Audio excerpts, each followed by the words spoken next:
Nigeria, gave an article to The Guardian. He said Nigerians love life.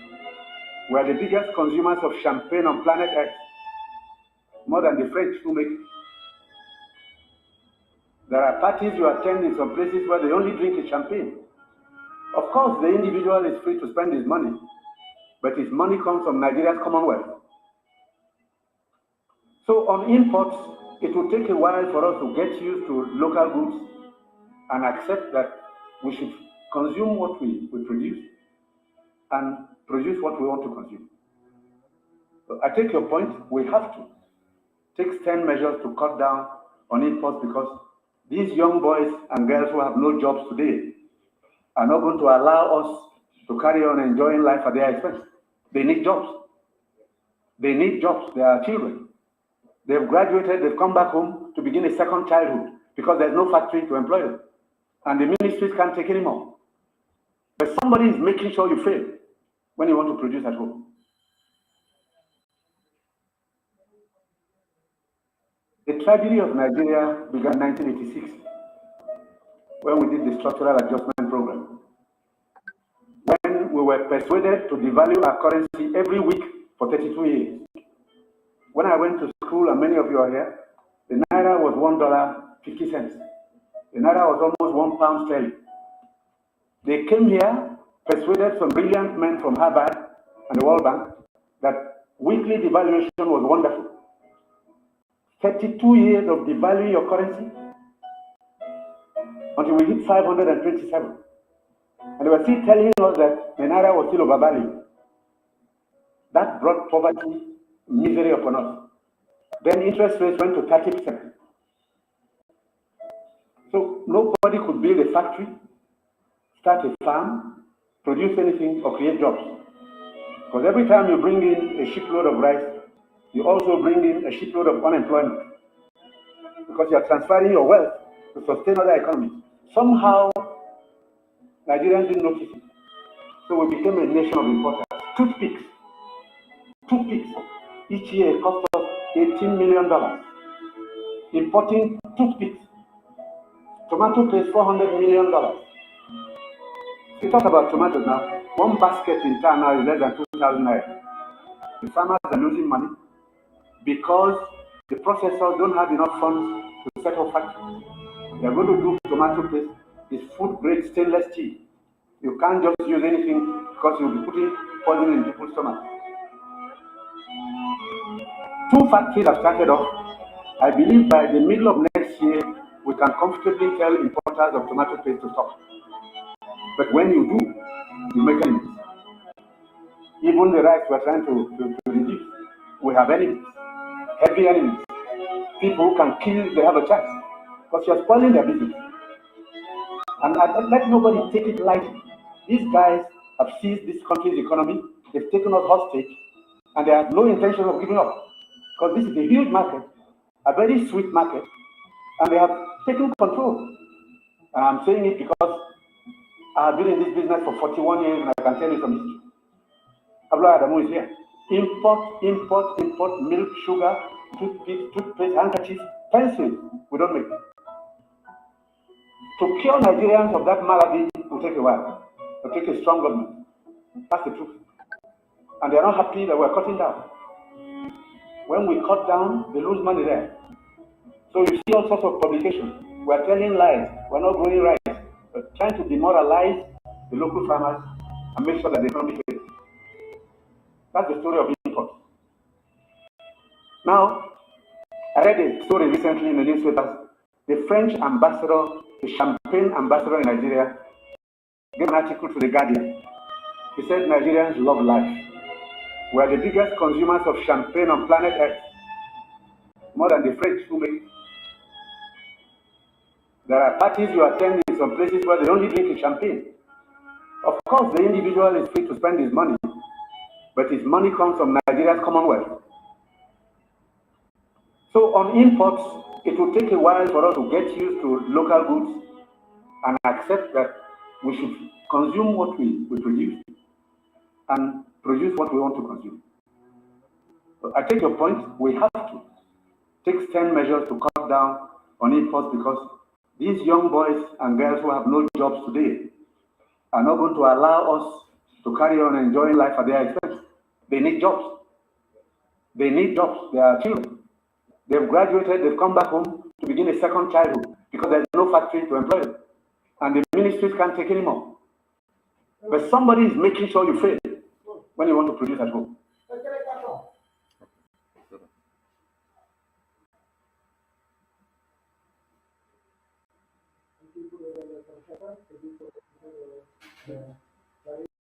And I'm telling Biafrans tonight that we are effectively on our own. We have been given two choices by the United Kingdom.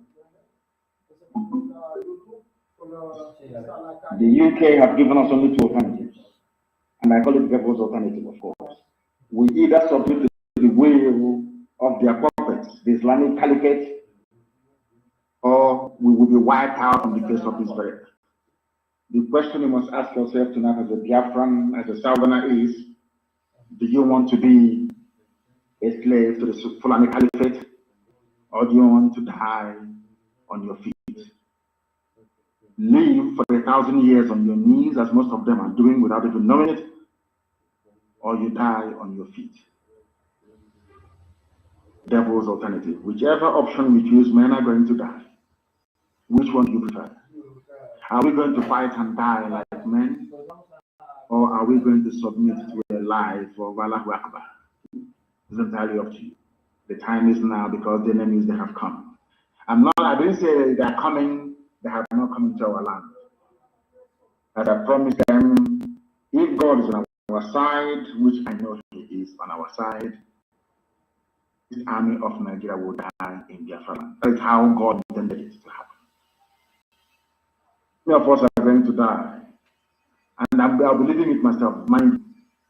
Many of us are going to die. Biafra is going to come. And everything called Nigeria will perish in Biafra land. The world must be prepared for what is to come.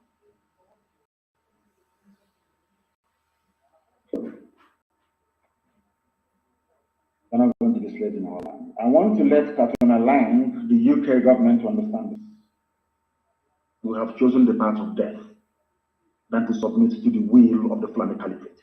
Death is better for us. People are dying every day. Are they not human beings? People are dying every day. Are we better than them? Those who are dying, are we better than them?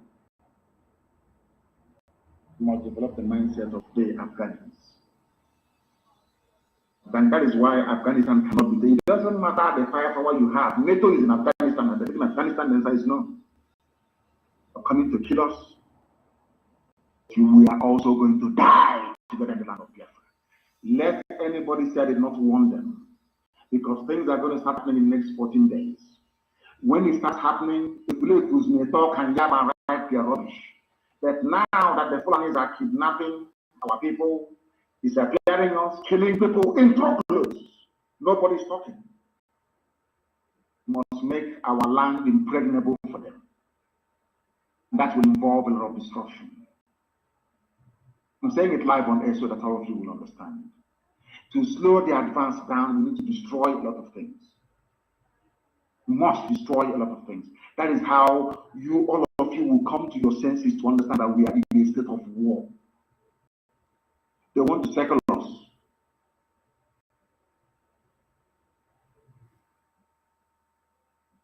We must destroy a lot of things for you to understand that we are in a state of war. Good morning once again to all Biafrans. I hope my voice is coming out.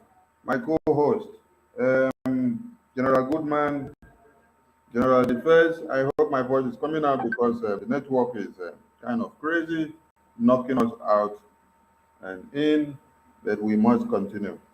247, I can see you. Exodus Goodman, can you hear me? Exodus Goodman, can you hear me? Oh wow, Twitter is really fighting us hard today. Twitter is fighting us hard today. We must continue. We must continue. We must continue. Twitter is fighting us hard today, but we must continue. Above all odds, we must continue. We must continue. We must continue. We can't even share screen from computer because the sound is not coming out from computer. Twitter, Twitter, Twitter. Okay. Okay. Thank you. Thank you. Okay. Thank you. Thank you. Thank you. All Biafrans and lovers of freedom. We must cause some problem for the whole world and for all of you to come to the realization that we are in a state of war, because this war has been going on systematically for years, since 2012 to this very day, and a lot of you were not abreast with the situation. The reason why MNK started speaking in 2012 was because there was fire on the mountain and people were not realizing the fire. And he was calling on everyone to come to the realization of what is happening. And no one could admit nor listen to him. So we had to start doing something. And part of what he has been doing is what we have continued today, even as he was kidnapped. That is why the sit at home is flocking every baboons and monkeys in one Nigeria. That is why we don't go out with weapons along the main street, but what we do is what? We use our brains and we put it in gear to determine what we do in order to be able to overcome the enemies of Biafra. We have spoken in a language that they understand, and it is a systematic language. Just sitting at home, take palm wine, take nkwobi, enjoy yourself, and then the action will speak for you. And that is what Biafrans are doing. And now you can see the attention of international community is coming. The attention of the entire Nigerian people are coming. There is no media that will not talk about Biafra now. If you don't talk about Biafra, if you don't talk about Mazi Nnamdi Kanu, if you don't talk about Mazi Simon Ekpa, that means you have not completed the news of the day. Same way that if you do not talk about freedom, when the American people were fighting for their freedom in the congregation, the minister in charge, the usher will call him to order and tell you that your mission today, your service today is incomplete because you have not included or inculcated the message of freedom of the American people. So that is what is happening in the Nigerian media today. When they don't talk about us, they have delivered uncompleted building for the conventional media of one Nigeria. So they must always deliver us these days. They must. It is a must, and it must be done. The Biafra that we fight for is the one that is originally us. It is not the one that we took from somebody. It is not the one that we borrow from somebody. It is something that was originally us, who we were before the white swine maid came. And we are not fighting or looking for it to load it on anybody. It is our heritage. It is our name. It is our existence.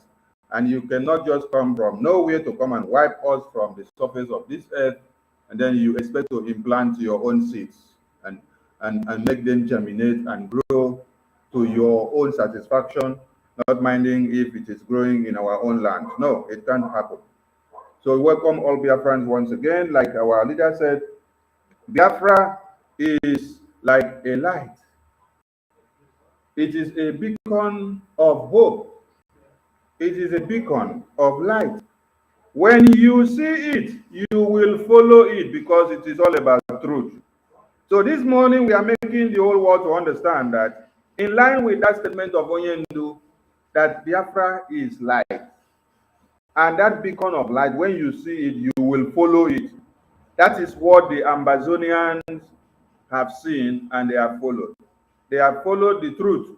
They have followed the truth from the Biafran Republic government in exile, headed by the Agune Chamber 1 of Biafra land, the able and indomitable Prime Minister, Mazi Simon Ekpa. His Excellency, the Ambassador of Universal Peace. We are not here to tell you that the Nzamas said, oh, the allegiance is not with them. They are useless. We are telling you that the Ambazonians have followed the truth, the path of light, because they have seen the beacon of hope. They have seen that beacon where the truth comes out from. That is why we have strengthened our allegiances and ties with the Ambazonian Governing Council, led by Dr. Cho Ayaba, the president of their council. So what are you going to see, or what are the implications of these ties and allegiances strengthened? Remember that MNK did these ties before, and then with the people that he has in offices and positions, they have always worked against anything that he brought to the table to be fruitful. That is why, since our PM took over government, he has tried to do what? To reaffirm everything that is useful that our MNK had tried to do, which the demons and Peters and James that have been walking around him had destroyed, starting from the reunification of all the Biafran territories. Before you will speak to a coastal Biafran, he will tell you, I have nothing to do with Biafra. Why? It is because of the way the criminals working with MNK had portrayed the idea of Biafra to them, making them to understand that it is all about the 5 Igbo states, making everything that was supposed to be channeled and stationed in the entirety of Biafran region to only stay in their own confines, not allowing it to go to every path and crannies of Biafra land.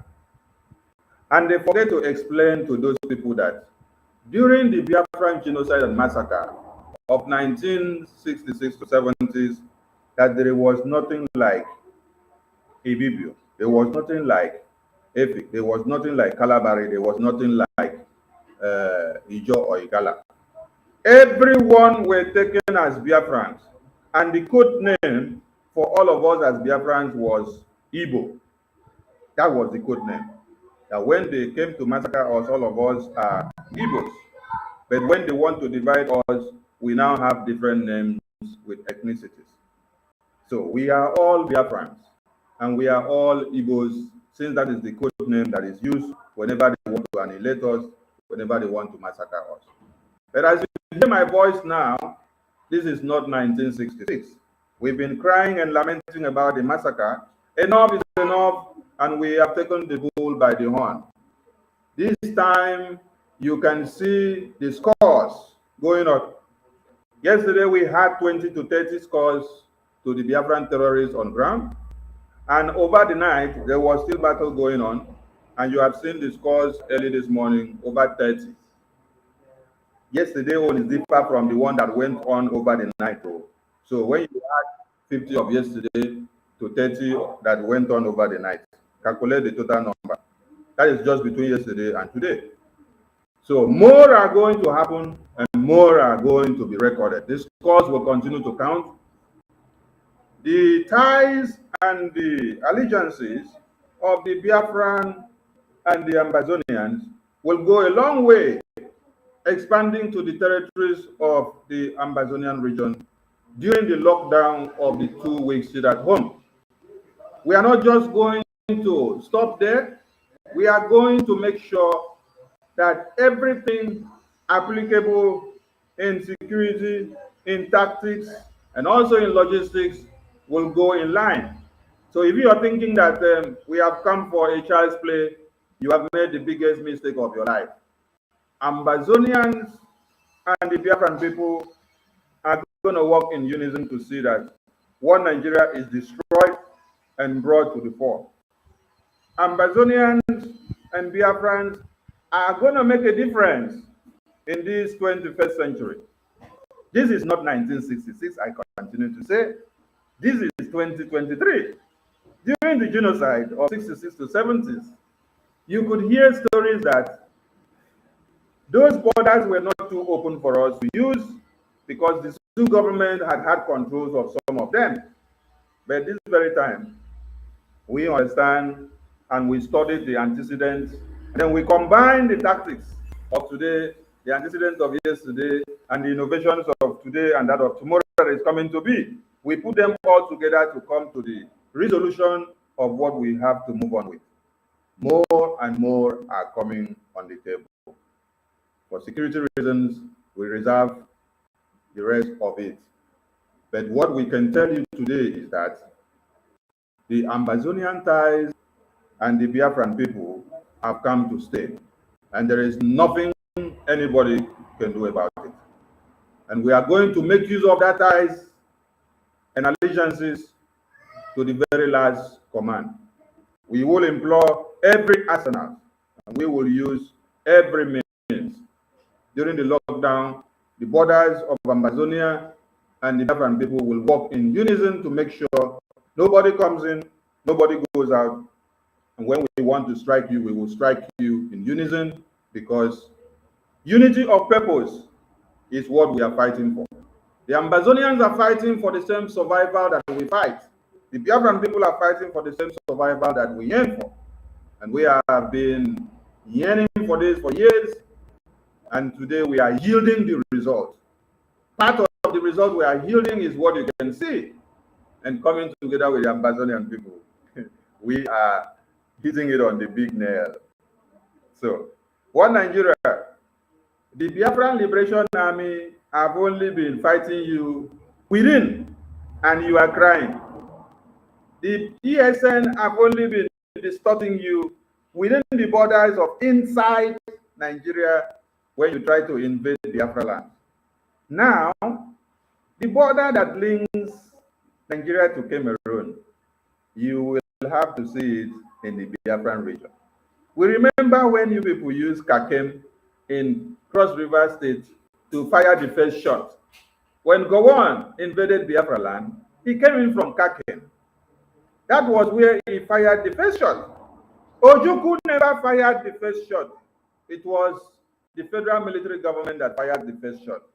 So if the history that was distorted and made for you to understand that it was Ojukwu that wanted to destroy Nigeria. No, it was all about trying to even still make Nigeria to work, even as we were being massacred. We were trying everything. Even at Aburi, coming back again, Britain said, go on, disagree and destroy everything, because ceding to what Ojukwu said means allowing one Nigeria to split and allowing Biafra to go and become autonomous, where you will not be able to clinch on their resources or anything of their kind. They will be the one to detect for you. You will not be able to make use of that oil and gas again. So they decided to do what? Use the same money that is derived from Biafra land, from the shell oil and gas, to buy weapons and supply and to come and massacre us. They line up our children in numbers, especially the male, from age 4, and order was given to fire them. Fire them, why? Because they know that the offsprings, the male offsprings, when you allow them to sprout and come up, that they will come to fight you back today.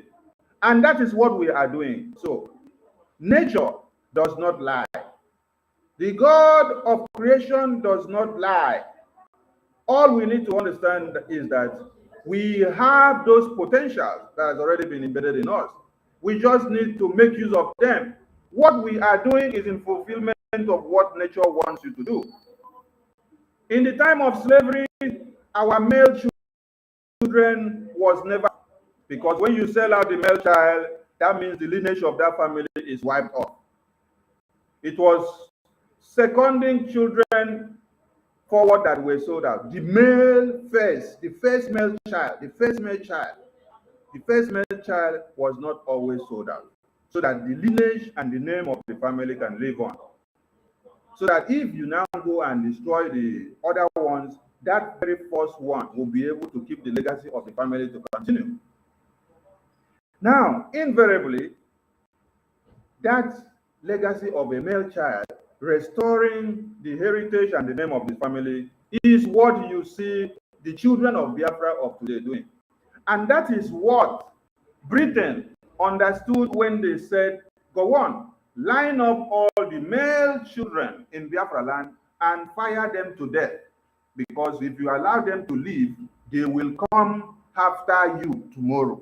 They will come after destroying this, our business enterprise tomorrow. But as you thought that you fired some, you forget that from where the ones you fired came from, more will still come forth. That is why our children were massacred in thousands and in millions. But did that stop Biafra? No, it did not stop Biafra. It took us 60-something years for us to be up to this point again. MNK started in 2012, and they now took him away. Has that stopped us? No, that has not stopped us. The more you pick one out, the more the worst sprout out. And we are coming. When I say we are coming in full force. The redeclaration of Biafra is here. All you have to do is follow Uno Road. Follow the PM, the Akune Chamber 1 of Biafra land, because this has become the nightmare of the terrorist government, and it will continue. So, I want to appreciate all Biafrans on space and lovers of freedom as you join us understand where we are. Our allegiances with the Amazonians have come to stay, and we are going to make sure it works in a very viable force during these 2 weeks lockdown. And henceforth, everything is going to be in unison. Thank you to you all. I leave the mic to my co-hosts for them to fire up. Let me see if I can be able to connect out the speaker to the computer so that we can move. Thank you. Go on, please.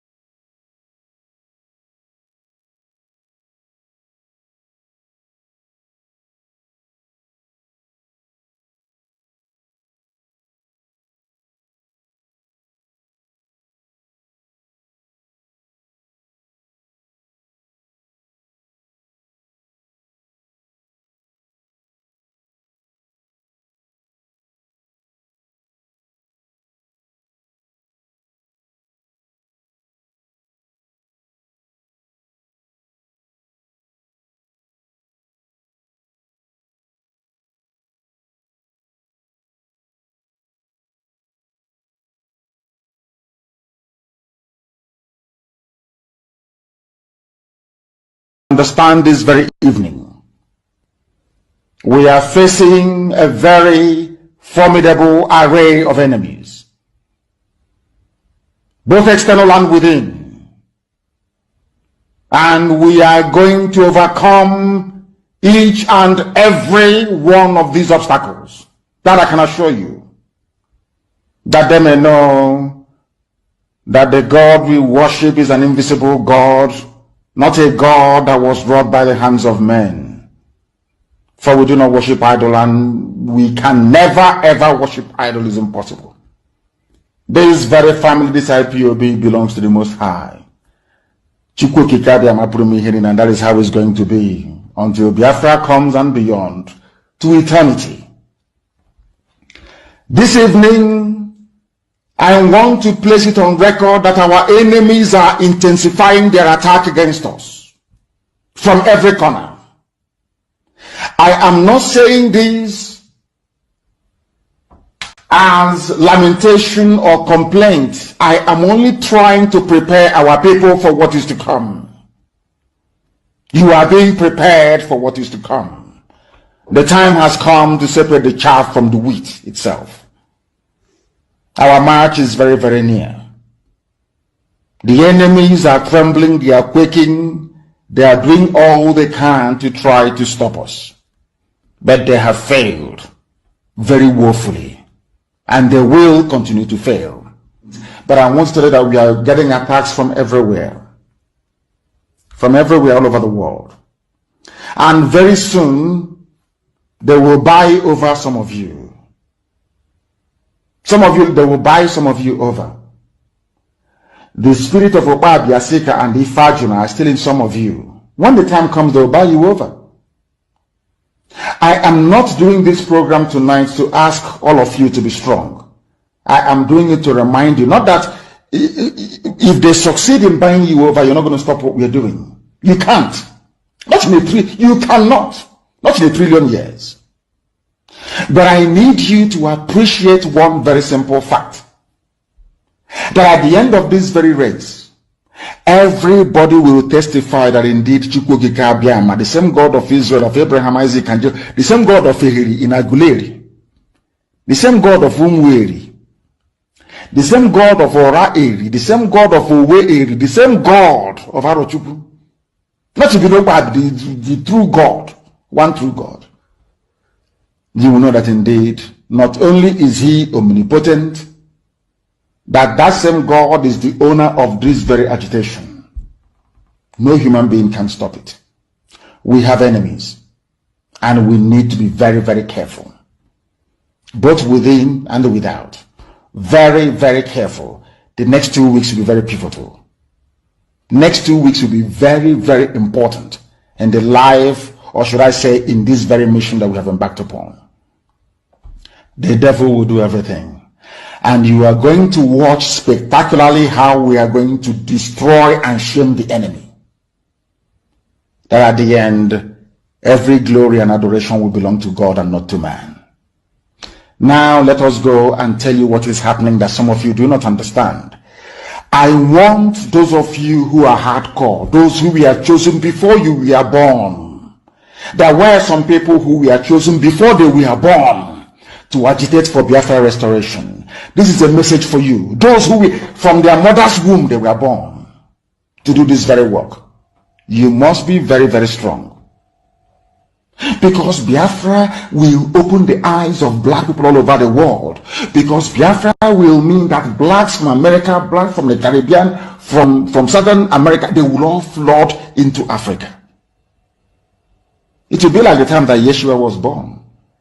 Biafra is like a light, a beacon. They will follow it. They will say, let us go and see what is happening there. That is what these no-colonialists do not want.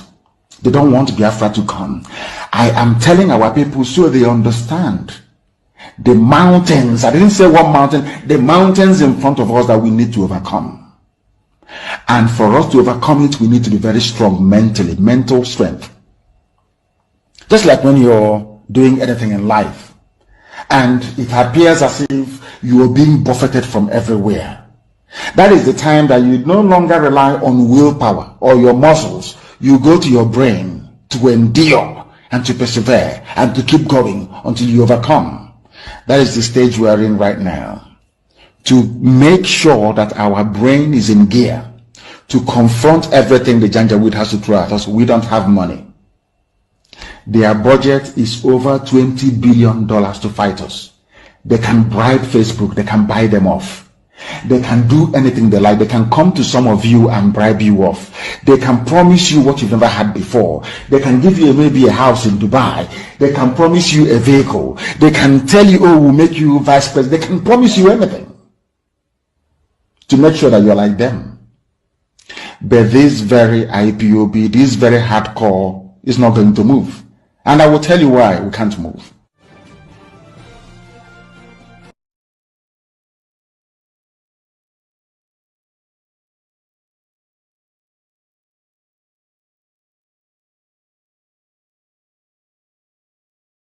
The more they attack me, the stronger I become. Because it is like you are pouring fuel in the strength that is in me. So bring it on. But I'm telling you today that we have been able to defeat them. We have Chikota Hanchaninono and defeated them. What we have done to Nigeria and their agent in Biafra struggle is that we gathered them together. This particular sit at home, I told you people, will be the beginning of the liberation of Biafra. You see, the actions, the activities of Biafrans in this sit at home have gathered all the sabos together, all the sabotua together, and we defeated them. Bam! It is mysterious. How many of you will ever believe in this life that everybody will gang up against Biafra?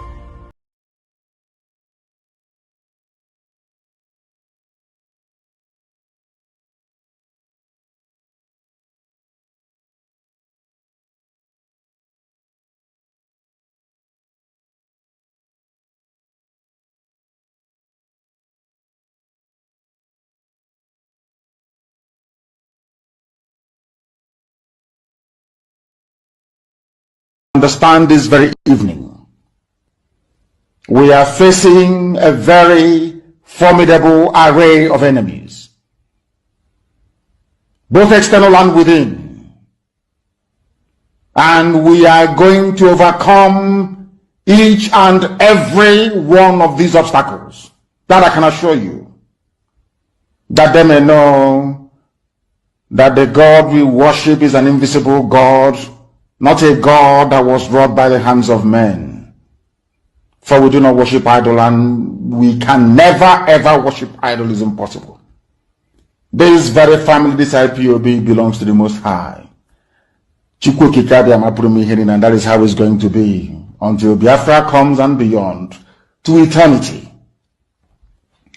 This evening, I want to place it on record that our enemies are intensifying their attack against us from every corner.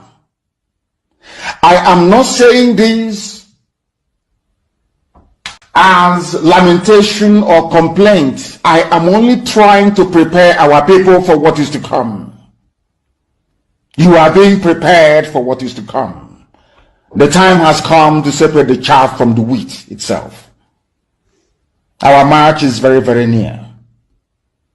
The enemies are trembling, they are quaking, they are doing all they can to try to stop us. But they have failed very woefully, and they will continue to fail. But I want to tell you that we are getting attacks from everywhere all over the world. And very soon, they will buy over some of you. Some of you, they will buy some of you over. The spirit of Biafra and the Ifajuna are still in some possible. It will die off. And that's why you're seeing all of them falling off, and they will continue to fall off. So I tell you, brothers and sisters, when you see them fall off, don't be scared. Don't. That's why. Understand that it has to happen for us to enter that kingdom of God, because Pastor Nnamdi Kanu said it. Biafra is the light, and they will follow it. They will follow it. We will be the light that Africa needs. Ambazonia today, they're seeing the light. You know, we are actually the people. You know, that's why I say that the ground, this kind of opportunity never presented itself in the history of the movement. This kind of opportunity has never presented itself in this Biafra liberation for over 60 years. When you see how God works, our brothers on the other side, they are fighting the same thing we are fighting, and it all happening at the same time. That's why I say that if we miss this opportunity, because of that evil darkness that is embedded, that Nigeria, because Nigeria is the dark, make no mistake, Britain is the darkness. And that's why they don't want the light to shine. If we make this mistake to go back to zoo and let that darkness overcome the light, because I tell you, you know, there's always a saying, and we like to say it because it sounds good. People like to say that darkness can never overcome the light. That's a lie. That is a broad-faced lie. And I'm saying it, I'm being honest. If there's only a little bit of light, you put in the darkness, it's only a matter of time when the wind will blow in the dark. Things will happen, and the light will just pew. It goes off, or it will become one with darkness. That's why sometimes you look at what's going on in our people that are stuck in the zoo. They are Biafrans, but they are thinking like people in the zoo. You think they are Biafrans, but they still behave like zoological animals. And you ask yourself, this is not us. These are Fulanese. Of course, I mean, some of them are, but it's because that they have been contaminated with the darkness, and they're now behaving like animals that are stuck in a zoo.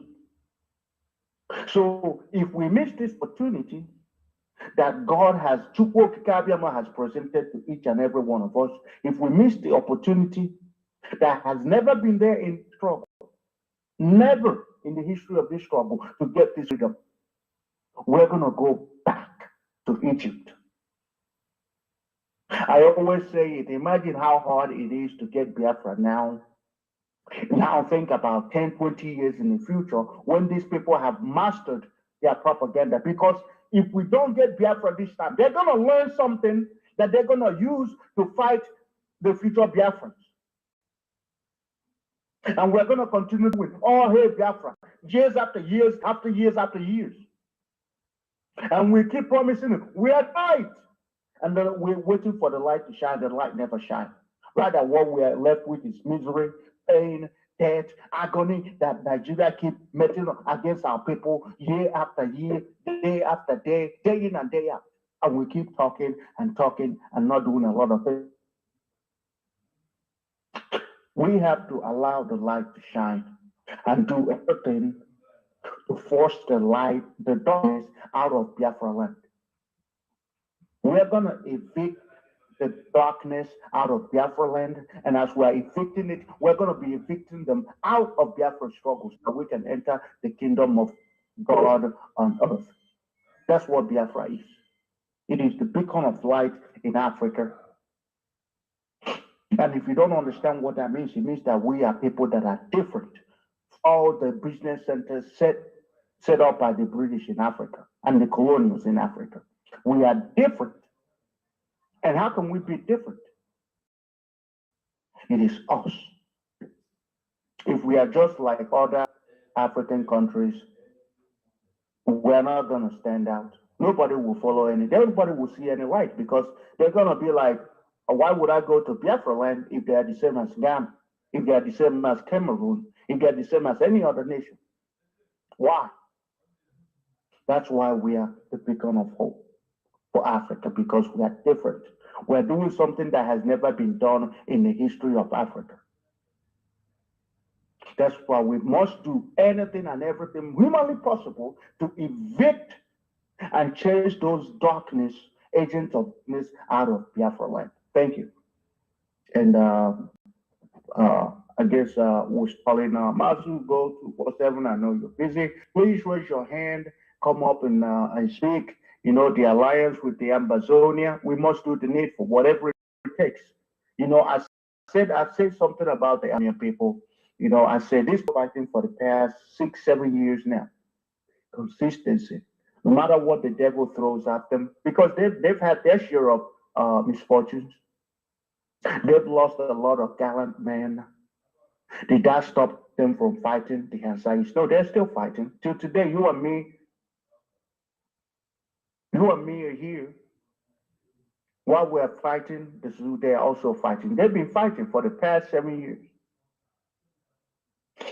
But one thing that we have, and that's why the alliance is so important, is that we have what they don't have. I don't know, I don't normally see Amazonian spaces open and people talk. Correct me if I'm wrong, but I don't see it often. I know they have media teams, but we don't see them often. And that's why this alliance is so important, because we're talking about their struggle. We're talking about the Biafran struggle, the liberation of Biafrans, because believe it or not, those people over there fighting Ambazonians that we see fighting, they are also Biafran. There are Biafrans there. So we have to understand that when we start, we're gonna set Biafrans free. Ambazonia is also Biafrans. And they are us. And we must fight for each and every single Biafrans till all Biafrans are liberated and free. That is the task that we have to do. It sucks that we have to be the one to do it. It sucks that in the entire zoo, we are the ones standing up. sucks that nobody else seems to be doing anything when people get massacred all over the zoo. In the north, in Benue, in Plateau, in Jos, in Rivers, in Edo, Benin, all over the zoo, even in Southwest, nobody says anything, even in Biafra land. It sucks that we have to be the one to do it, but that's what makes us different. That's why God put us in the zoo to begin with. You know, some of us see it as a curse. And to some extent, I think it's a curse. Because I sometimes ask myself, why do we have to be the one doing it? Why? But then I realized that, you know, those, according to the story in the Bible, when the world was full of sin, what did God do? He sent his only son, somebody that he loves, to go and deliver the world. So when you're thinking about it from that perspective, it means that we are truly the children of Chukwuka. And because he loves us, he wants us to deliver those contracted in that zoological republic. Those people that are stuck in that zoological republic. That's why he gave us Mazen Namdekano. He gave us Ochukwu. He gave us Simon Ekpa, the Prime Minister of the Biafra Republic government in exile. He gave us Sonny Akbarawa. Those in the government, our Ebeje Joko, Madam Azokante. Because I'm gonna see, he didn't, when Jesus went out to the world, he didn't send him out empty-handed. He sent them out with wanted to go and conquer and succeed. And that's the same thing that gave Mazen Namdekan. That's why Mazen Namdekan said, I was in Jerusalem and I prayed. Asked Chukwuka, are you still there? And he said, yes. He said, I looked around me and see a man. And God told him that the time hasn't come yet. That when the time comes, I will send you men. You will go in this battle with nothing, but at the end, you will know that Chukwuka is the one that sent you to this message. That was the word of Mazen Namdekan. And that's the word always echoes back in my head every time I think that I still remember that. So if you're the one that believes in the mission of Jesus into the world, then you have to realize that God has to send his only begotten son to die for your sin, die for my sin, and die for our sin. His only begotten son that he loves to do it. And that's the same thing that Biafrans are faced with today. And we're doing it, and we are doing it, and we will do it, even if it costs us our lives. We're going to fight the zoo till we beat them from Biafra land. Patricia, unmute yourself. Yeah. Good day, everyone. The first man, our man Aparawa, rest of you. I'm always privileged to have the chance to come under this wonderful noble platform. And the reason is that when Maazi Awonyendu was broadcasting, I remember when he called off every WhatsApp group and all that, and ordered us to all go to Twitter and tweet and share and broadcast and do so many things, because he knew what was to come. He knew as a spiritual man that the radio platform he opened will one day be found wanting. So he said it ahead of time as a prophet to go to Twitter. And today that same prophecy has fulfilled ever since this Twitter space was open and in this dimension. It gives me real great joy, because I'm still having that same feeling that I was having when Maazi was on the platform broadcasting, where he normally says, this is our sanctuary. This is where we worship our living God, and the messages, the education that is being spread from this pulpit, no one that hears it remains the same. You must be transformed. You must be equipped. You must be ready and become like a lion, a bear, to go forth and gather your children and not minding what is before. That lion, that lioness is ready to devour whatever is the obstacle, because our lives are precious. So I thank you, my brethren, that always God equips you to come on board and declare the gospel, the freedom.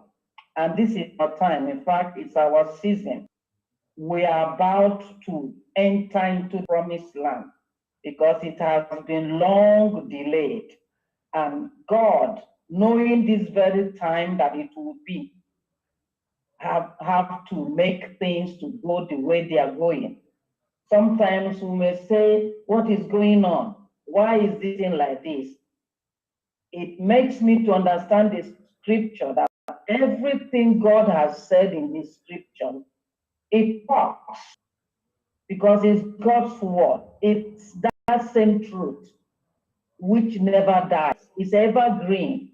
It's like a seed planted. It will germinate. It's just a waste of time, a matter of time. We will now see that all things work for good to them that love God, and for them that God loves, it works good for them. No wonder our leader was saying it's a win-win. No matter how the zoo or the British government and whoever they are conspiring against any method, any idea they bring up, it is our win-win. It's not for them, but for us. They're only making a show of shame for themselves. They can go on and propagate propaganda or whatever they want to do. Because in a world full of propaganda, as somebody was saying, the truth is always a conspiracy. But at the end, from conspiracy, it becomes a truth.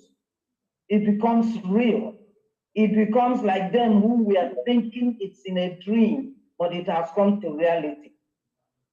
So this morning, according to the topic here, Biafra, a beacon of light. Yes, I so much agree with what it is representing. It's a beacon of light. And as you were saying earlier, the first, when you put light in any place that there is darkness, the darkness will flee. Jesus was saying he saw the enemy, Satan, falling down from the heaven like a star, like a lightning, because he couldn't stand the presence of God's light, which was Jesus himself.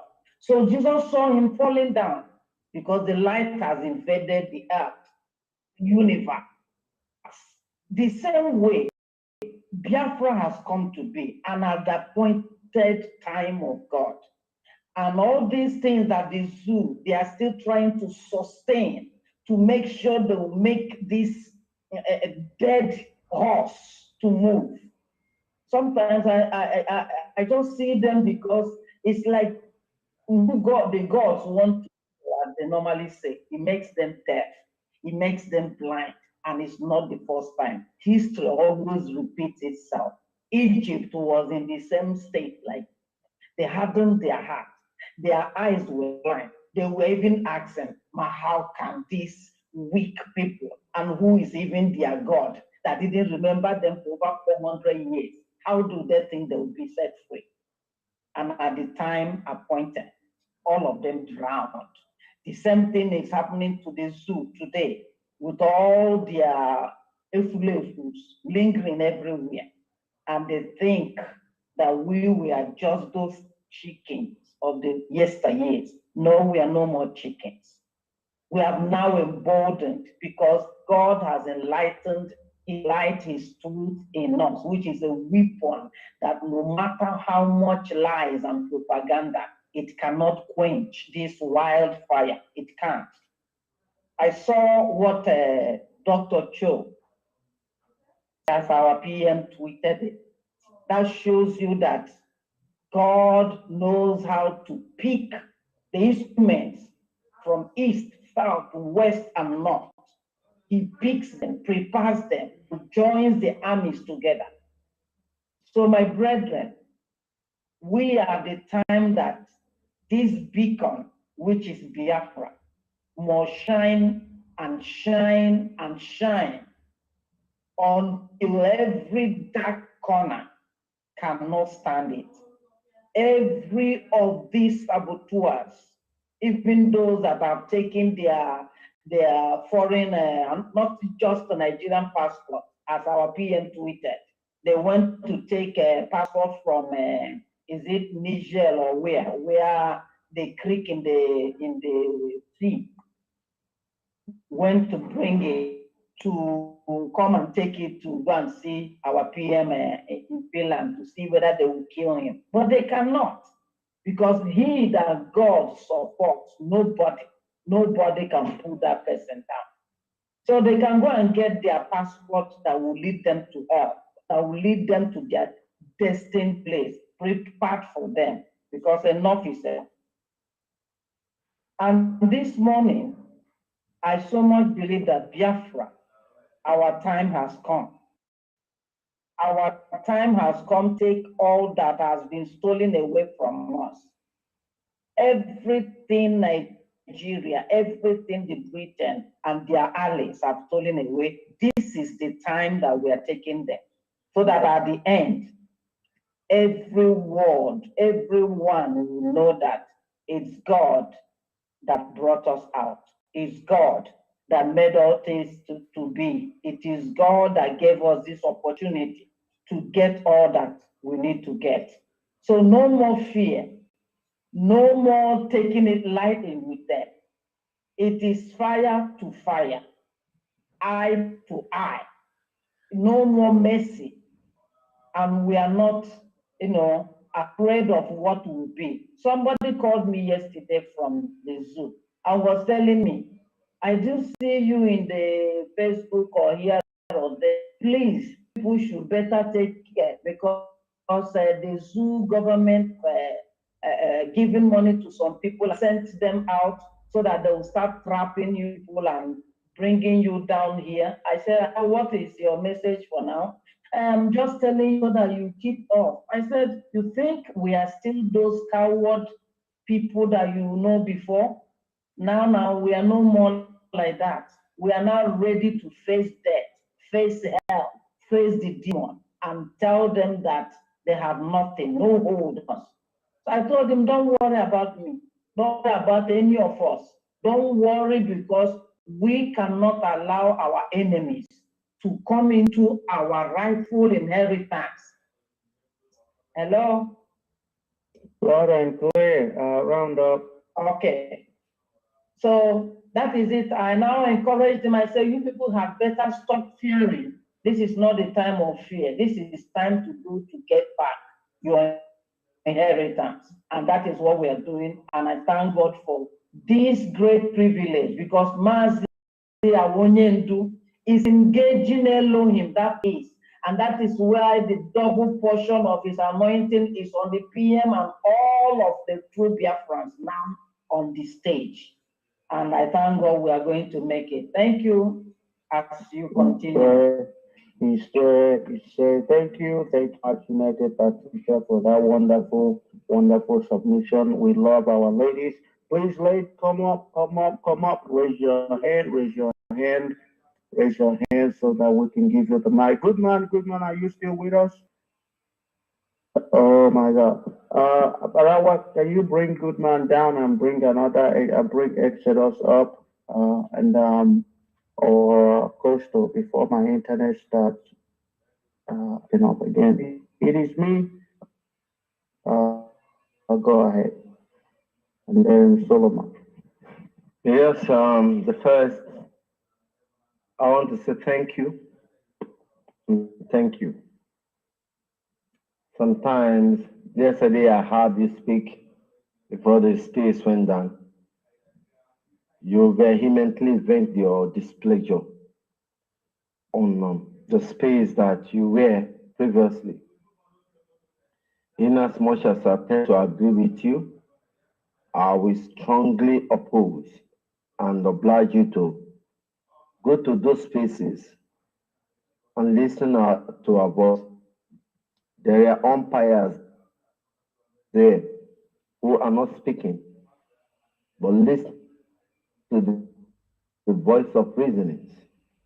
And that was what sums up my basis of response yesterday. Because I listened to Dr. Easy, as his name implied, talking about the first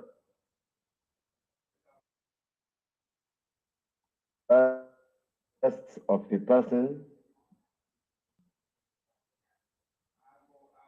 In my response, this actually came with points, facts, and figures. You are insulting him without any proof, without refuting any of his submission. This is why we should be everywhere. We are not hidden. We are not in hiding. You see the terrorist tag that the southern governor of the Igbo extraction placed on us, hereby, what do they call it, proscribing IPOB.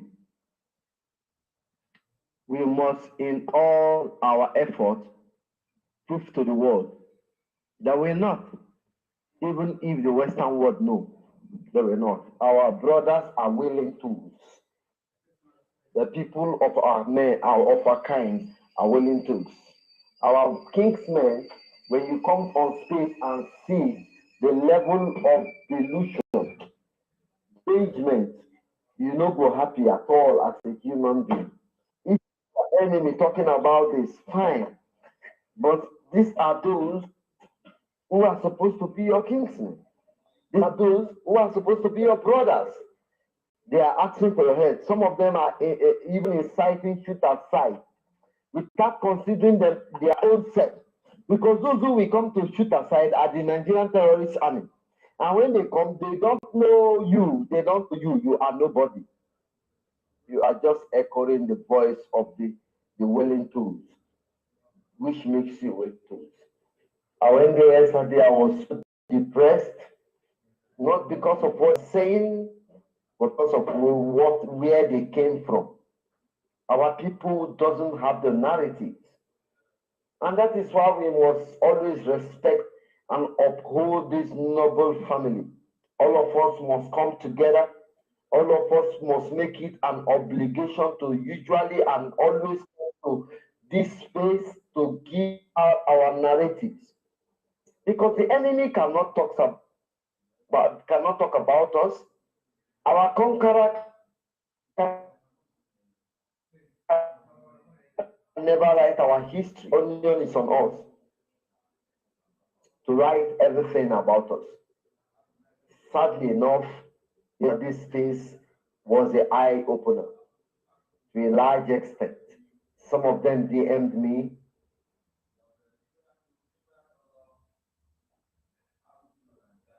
And of them, and some of them engaged me.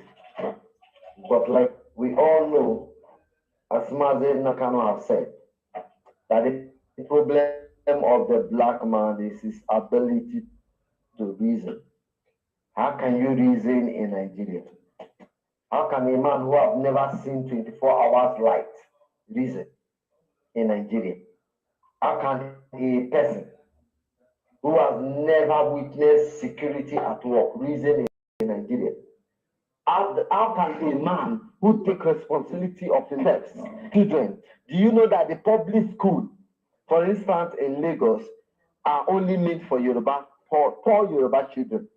No Igbo man, whether you drive a car, whatever is your level of job, you must be able to provide your children with this private school education. Some of these private schools, they don't even have toilets. Some of these private schools, the best of them doesn't have playing ground. In other words, you don't even know the potential of your children. If they are clerks or they are they have any form of ingenuity. You don't know. But when we were growing up, we went to public school, when government was still taking care of teachers, the fields are there to play. It was not difficult for us to identify those who are naturally talented. But here we are. It is deteriorating. The Nigerian system is deteriorating. As the day goes by, the quality is evaluated. As the second stick, things are expensive. People are running to neighboring countries, Cotonou, so as to feed, to have a 2 square meal. Things are actually outrightly expensive. And this is what they did to Southeast even before it came to the fore. So that we will be subjugated, because at least 70% of the Southeasterners are engaged in menial jobs. They're engaged in menial jobs, daily work. No one is educated. Prior to the war of 1967, the Biafrans were the most educated all over the world. Not even in Africa, all over the world. It was because of the 20 pounds policy that pushed us to trading, because we want to make us something out of nothing. Necessity, they say, was the mother of invention. Hence, we invented trading through stealing. I tell you, those selling cables in Alaba International Market actually started with Julius Berger. With the cables, with the armored cables that were stolen from Japan. That was how Alaba Market came to prominence. And China came on board, and we are getting substandard goods. We are productive people. We produce, we don't import. This was all after 1967. We are not even close to the shadow of ourselves. We are not ourselves. We should be ashamed of whoever we call an Igbo man. When I say Igbo man, it's spine to every length and breadth of Biafra, because we are all the ancient people. I see some people who claim to be educated. They are not, they are educated in a particular discipline. They are deluded of natural thinking. They don't have sense. If a man that is up to 30s cannot decipher from the activities of the Nigerian populace, Nigerian activity and the IPOB activity.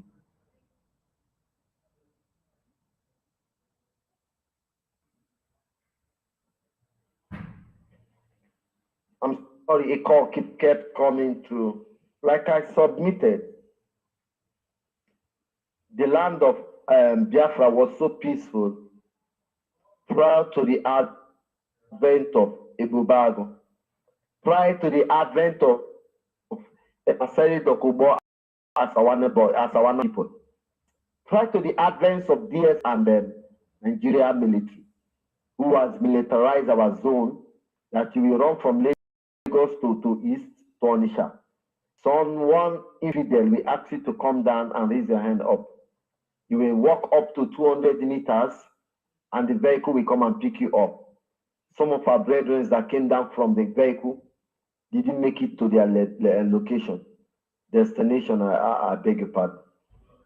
They didn't make it to their destination because they have been kidnapped and they have their organs harvested. We can complain about the wrongs of Nigeria, but you didn't do anything. Why not follow the lead? Why not follow the lead of IPOB?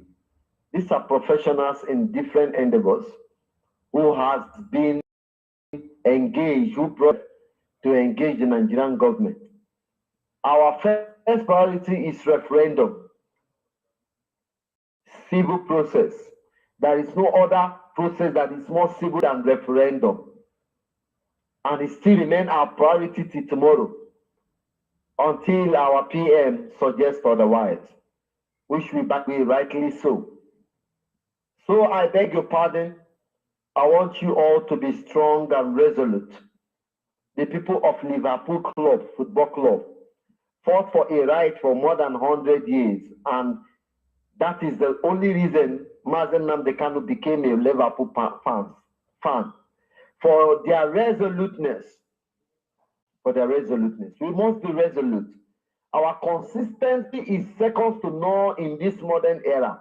In the 21st century, in the 19th century, there has never been a consistency that is as consistent as IPOB. We are consistency personified, according to Mazen Nnamdi Kanu, and rightly so. Our resolve and demand has never changed.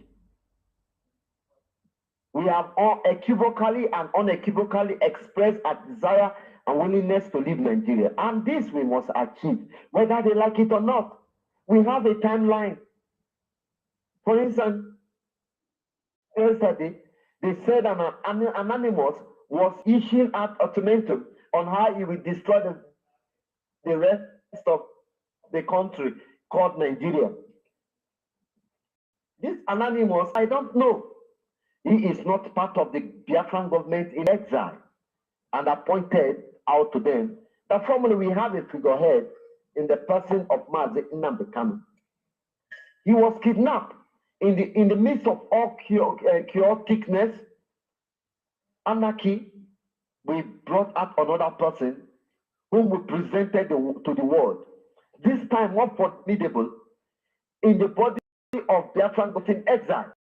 What are they saying? Listen, don't listen to one who is an individual, who is responsible for his utterances, which is, by the way, everything say is true.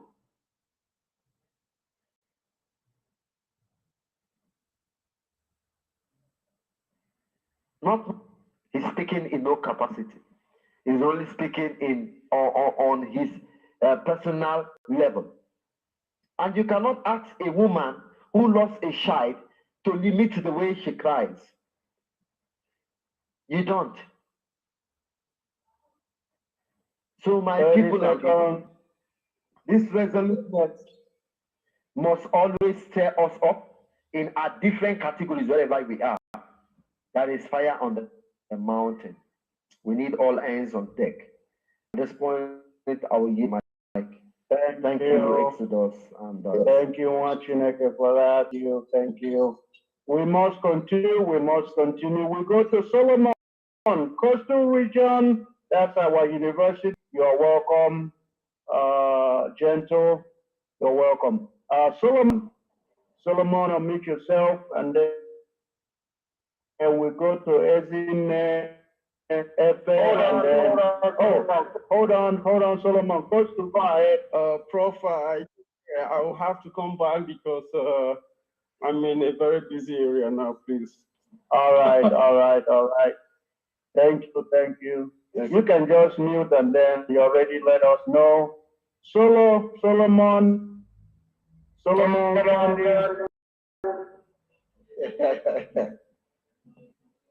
My people, my own man, Akmara was calling Exodus the first daily man. My team of Belimans, I greet you all. Fellow Biafra, I greet you. I greet our indefatigable Prime Minister, Master Simon Ekpa.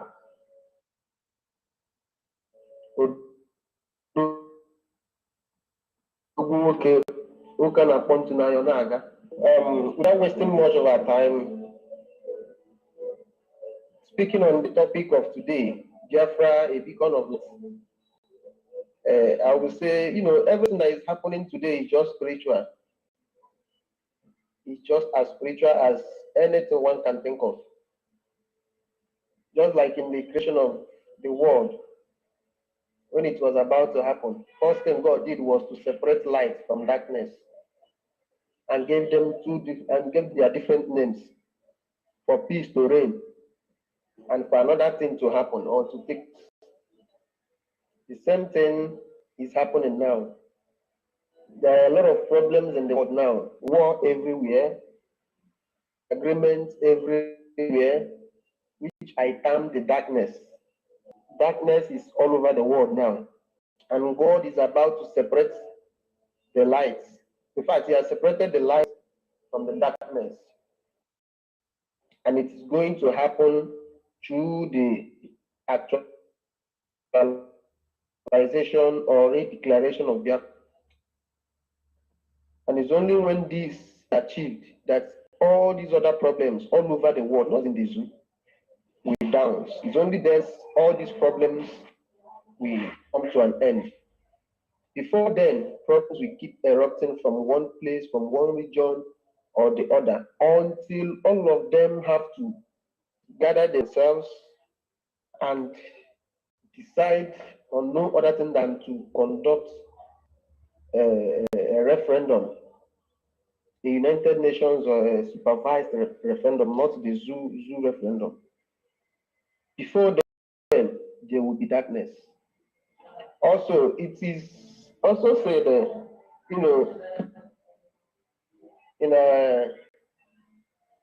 Igbo,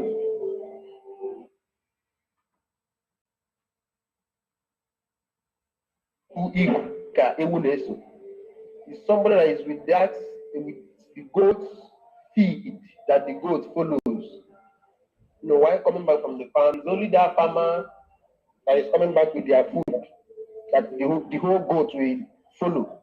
Even if their own owner doesn't bring back food, they will not follow him or her. Something is happening. The current life,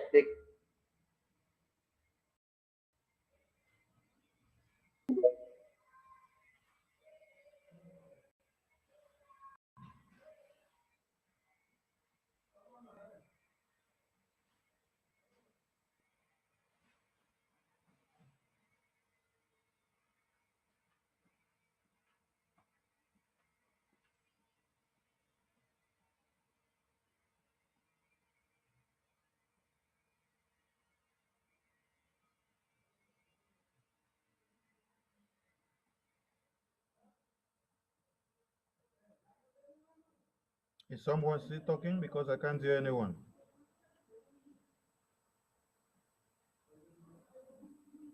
Can anyone hear me? Hello. Is anyone talking? Can anybody hear me?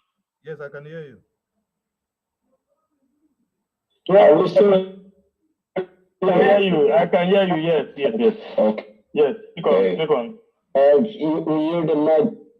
Can anybody hear me? I think they keep someone out. Yeah, it seems so. Yes. Oh, okay.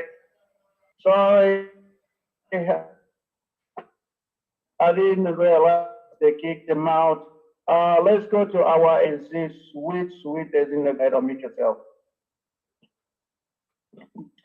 Good afternoon, everyone. Good afternoon, my great people of Biafra people.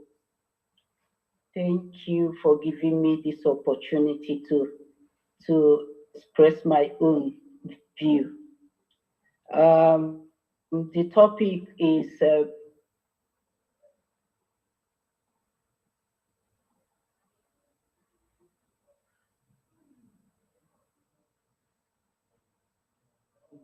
Biafra, a beacon of light, has given us diamond because they are the beacon of light themselves. You see what is happening between us and Ambazonia today. Somebody like me, I am not surprised because I know that it was meant to happen. Our information minister has said that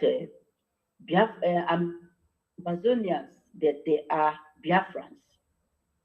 And are we surprised that they are warriors that are fighting? They have been fighting all these years, all this while for their freedom. And now they have seen the beacon of light and they followed it because They are the ancient people like us. The Europeans, I don't know where they came from, but I know that God, Chukwu Okike Abiama, the God of our ancestors, he created, because he is mighty, he should be he created different nations. Our God does not make mistake.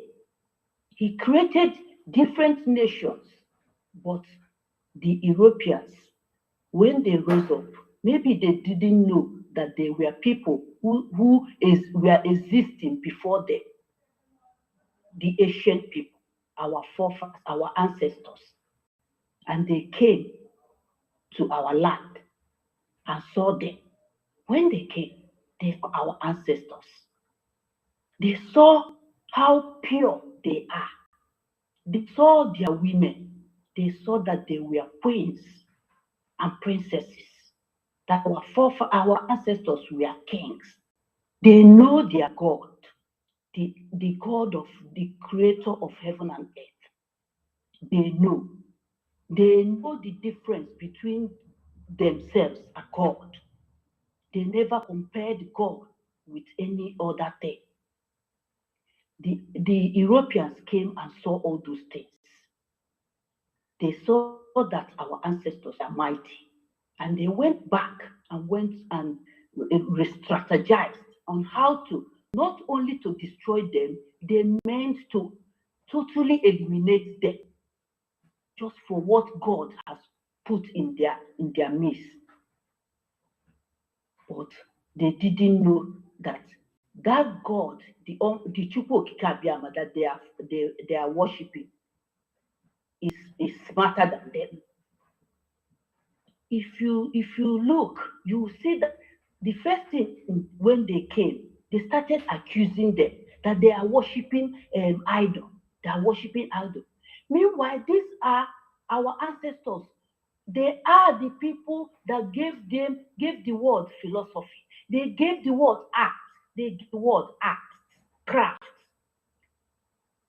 Our forefathers, because of where they found themselves, they started crafting. They started using. They were in the rainforest. They used what they have. They visualized their fathers, they stack carves. They had the best fine and applied art in the world. But the enemy came and said that those things that they were carving, that they were worshiping it, which there was no evidence, there was no fact. What they did is to start accusing them, to remove, to destroy their humanity, to destroy who they are, to make them see themselves as nobody.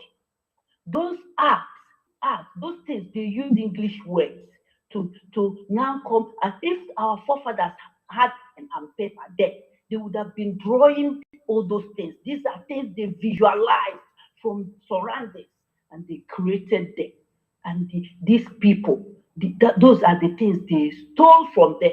And they came, if you go around the world where the Caucasians are, you see the best fine and applied art created by our ancestors in their museum. And they use it, and we go around the world to go and look at all those things. And they use it to boost their economy. But those are the best fine and applied art you cannot see anywhere in the world that were crafted from our forefathers. They destroyed all those things. They made us their own children to believe that those things that they were worshiping them, they never worship things. Because and like me, my aunt is also somebody that crafts all those things. She's also a surgeon by nature. Where I grew up, she was the one that circumcised every male child. She did not go to school. It's something that came by nature to her. And when she does all those things, she doesn't take money. Only she finishes, you give her food and she goes. That is nature. And these people came, destroyed all those things. telling them that worship this, they did that, they did that. And because of what they're doing to our ancestors, God caused them to start creating this thing called citizenship. And that is why all of us are outside. We came, God made us to come and live with them and understand how they run their own ideology.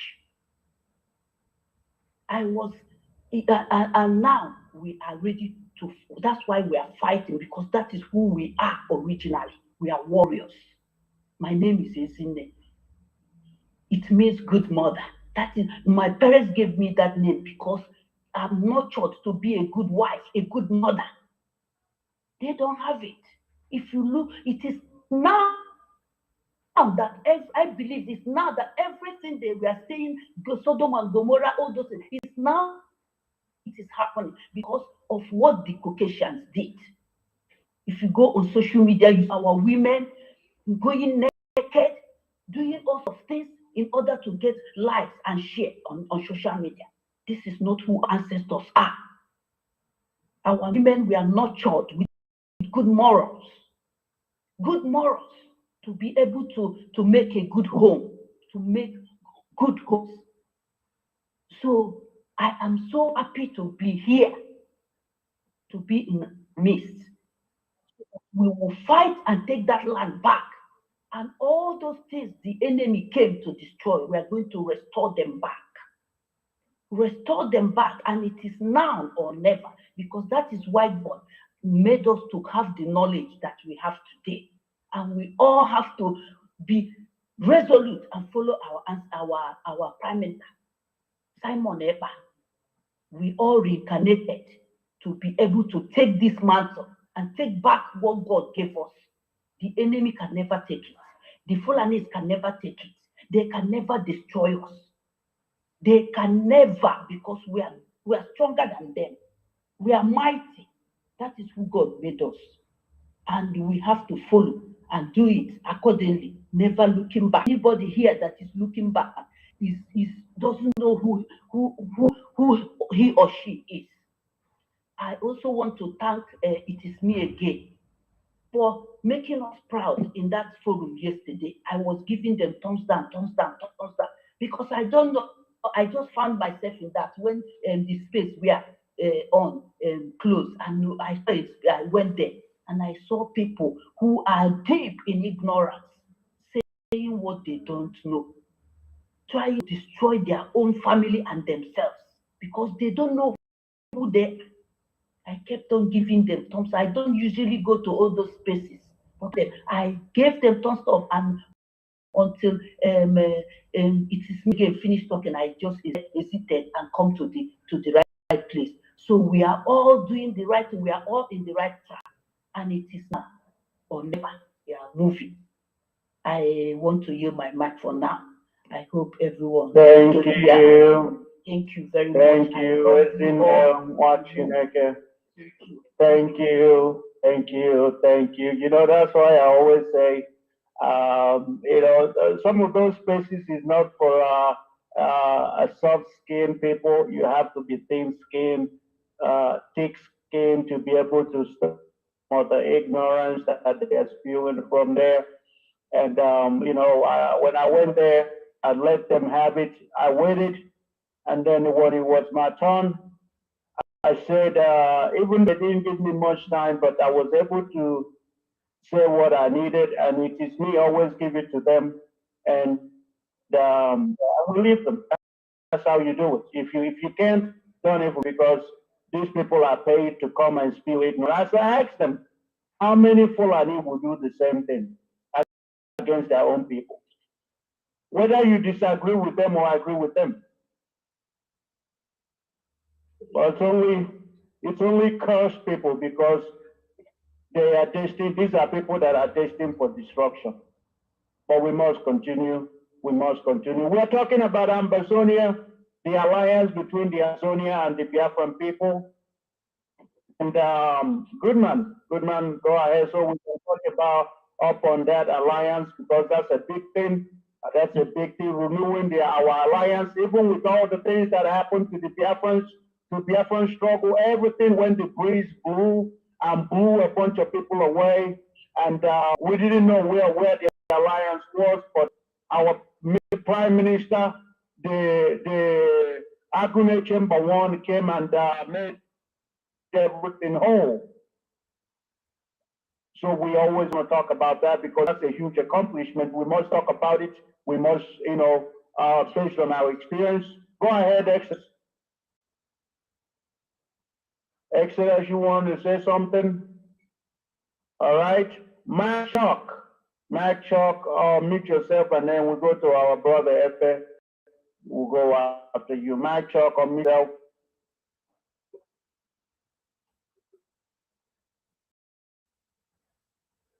Mike Chuck is getting advice.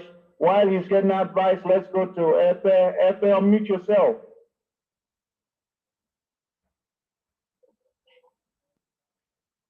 Efe Tobore. Anybody hear me? I'm not even sure. Yes, we are hearing you. Good, the first. We are hearing Oh, okay. You. All right. All right. Because I wasn't sure. Mike Chuck, Efe, go ahead. Yes, go ahead.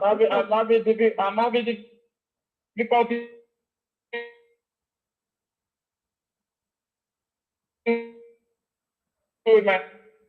Oh, I see. Go ahead. I can hear you. I'm having difficulty with my network. I know you also have issues. I'll get back to you. We know that the is not being friendly with us today, but we must continue. We can never relent. Our objective is our objective. Our goal is our goal, and that is Biafra. Nothing more, nothing less. Good man, Exodus is having issues. Let's see. While we wait on to come up, and also because Exodus is having issues. They've been kicking him in and out. I don't know why. Exodus, do you have them?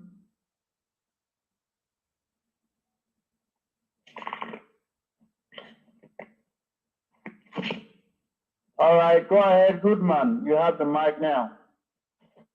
Yeah, Our man is here. Our man, you're welcome. I sent you the mic. Biafra is the beacon of light today, and we'll talk about the alliance between Biafrans and the Ambazonia. Let's talk about the alliance, but go ahead, Goodman. Go ahead, let me get something. Our one, Yoma, is also here. Yeah, just a quick about what our brother, it's me again, said. I don't like we coming on space to call out Igbo people do this, Igbo people do. I don't like that. It is also Igbo. Are you doing what they are doing? The answer is no. Say some of us put it right. You don't be an accuser of your own self. Of course, in every family, there are these, what do you call them, wayward ones among you. It doesn't mean all of you are wayward. So let's always say it the way we should say it and not incriminate all of us, sum us up and us in the same box. That is not right. We continue. Let's use the right phrases because both our enemies are here with us. Thank you so much. Go ahead. The first, let us give our ladies one your mic. Go ahead. Thank you. Sometimes it's what we call tough.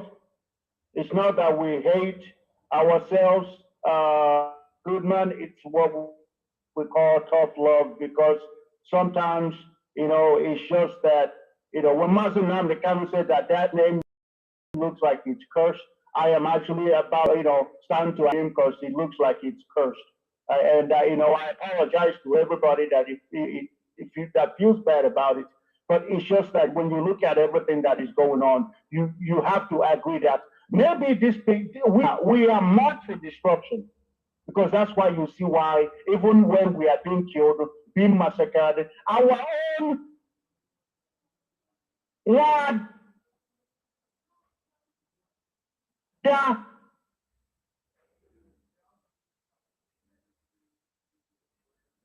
A Biafran was kidnapped for sex, raped, get pregnant, and then aborted, get pregnant. Why they're focused about the sit at home. That's why I say, are we really marked? Are we a race marked for destruction? So I understand it, but we're going to try to correct that. We must try, because we are the thing. We are reasonable. We are reasonable. That is why we want to say what is going on. Why are we behaving outside of who we really are? You know, you just don't want to take it in. The Fulanis, no matter how many they kill, no matter how many stomach they tear open, they cut, no matter how many pregnant women they destroy, both the women and the baby, they support their own, they protect their own. But we don't just get it. How some of us so sound, we're so dumb. We understand. But as you just said, let us try to see how we can generalize, because some of us were impregnated by this Janjaweed. Go ahead. Thank you, Wachineke. Thank you. Let's go to Wanyama, unmute yourself.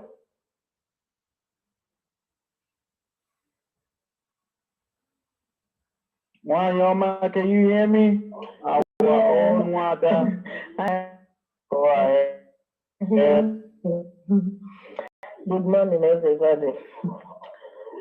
Thank you for sitting us. We are the only people that can tell our story as it is. We are the only people that can tell our story better. Any other person just been saying. What I want to say this morning concerning our Igbo brothers. I will not call them uninformed, but no Igbo man, no Biafran will say that he or she is informed. Even if you told you what they have to, even if no teacher taught you in this school, your parents must to say that they have to do their round. Oh my God. Is it me or is it our Wanyama having issue? Wanyama, your network is breaking up. Hello? Oh man. Yeah, Wanyama, your network is, yeah. Go ahead now. Let's see if we can hear you. So we don't hear anything. My daughter, she cried the days of her life because her two sons were murdered in the same day, and many more stories. If we might have had all this, why these people that are against our freedom, why are they against our freedom? We everything they do, even Shegumi we come and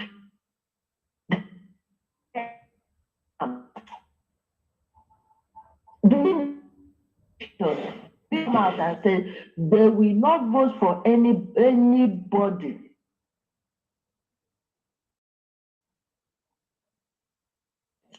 Wanyama is having a connection issue.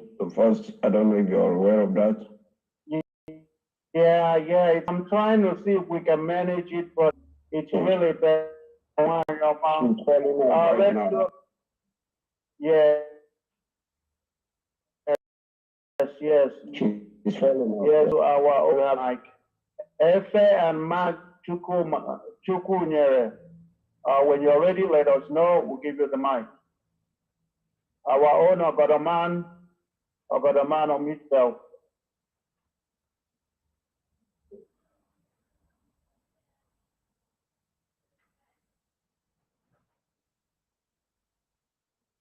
Is Ogodaman receiving advice? So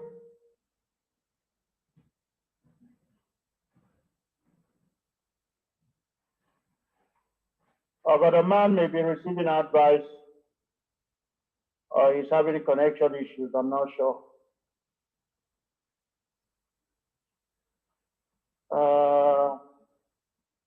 Good man, can you hear me?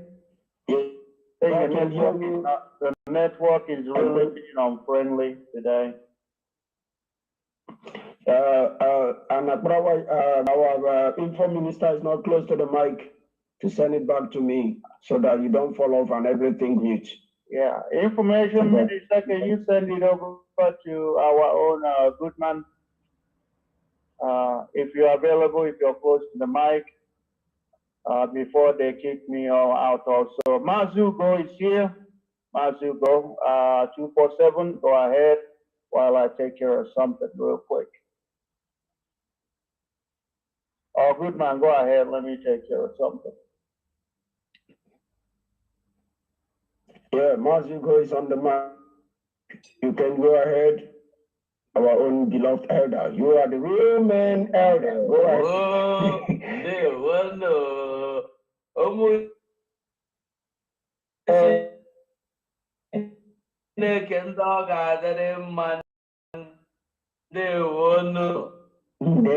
of light, greetings.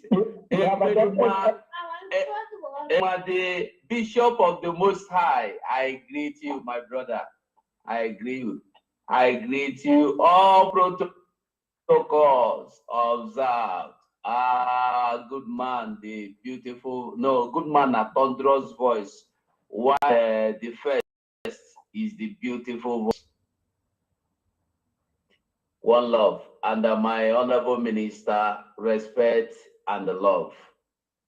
Everybody when they here, I love you. You know, say I love everybody. I know they segregate. I don't love any past each other. Well, thank you for the privilege giving me the mic. It's a privilege. Thank you so much, because as they go, so many people they know they give mic because they're talkable. So it's a privilege to be that they're all good. So what would they talk about this? Our Biafra, now light, be light. First of all, make we start with something where we say, if you want to talk about this Biafra, where we dey inside now, where we don't become experiment, where we don't experimentize ourselves by force, we don't experimentize ourselves. What do you think? You think say we they do wrong thing, or you think say we they do good thing? I want make we know one thing. With the talk of who they kill people, who they send unknown government, you know, say we too they forget. If you remember, about 1 year or more ago, Rochas Okrocha come out. He talk openly. Rochas Okrocha goes, he see there for Arise News, Channels News.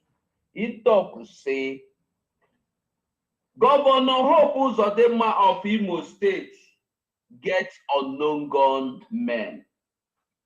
Nobody talk anything. Ohaneze no say anything. Amara. Yaku treshi many.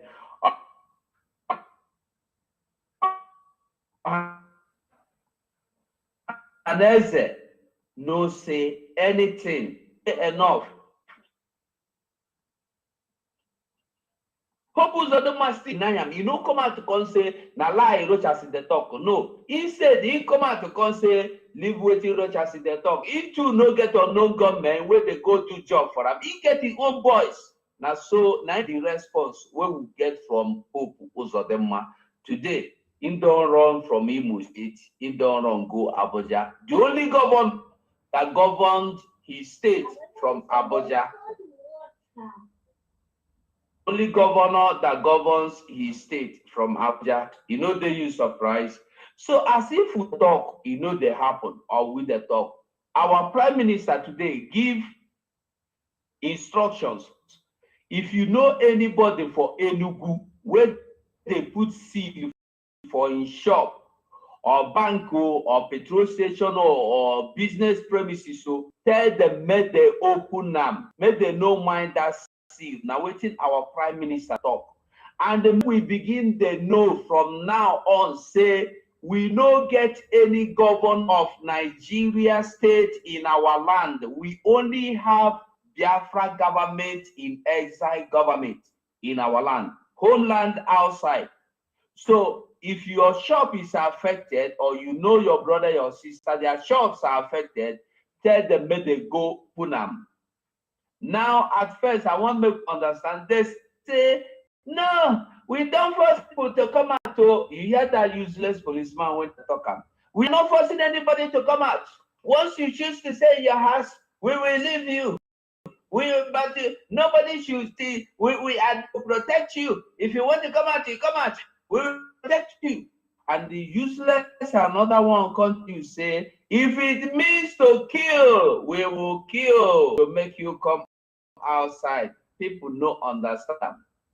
If it means to kill, if all it will take is to kill, we will kill Biafrans to make them stop obeying sit at home. But we don't understand the sentence. It talk about way around. And today, what is happening? They will force you to come out. When you come out, they will do you waiting, they do the other ones. If you be pregnant woman, they go kill you. Come on up a picture. Put there, carrying them right there. Now kill you. What I want to make you understand is say, if you die, you don't die. If your wife died, she don't die. If your sister died, he don't die. If now your brother, your anybody, you know, they come out again to seek justice. Now the people where their life go seek justice. And let me tell you, in Nigerian system, there is nothing like justice. There is nothing like justice. Remember, they said during ESAS, that was 3 years ago, I believe. Mazana Nikala was inciting violence. Hey, he was in radio, telling people to fight police, telling people to fight army. Army did nothing. Army is keeping peace. Today, we have over 150 bodies. Finally, over 150 bodies ready to be given mass burial. Bodies of the ENSAS victim. This is the same ENSAS. Till now that I am talking to you, Sanwo-Olu told us that nobody was shot, nobody was killed. But we go to hospital that very night till the next morning, we saw victims of bullets. They killed, they carried their body.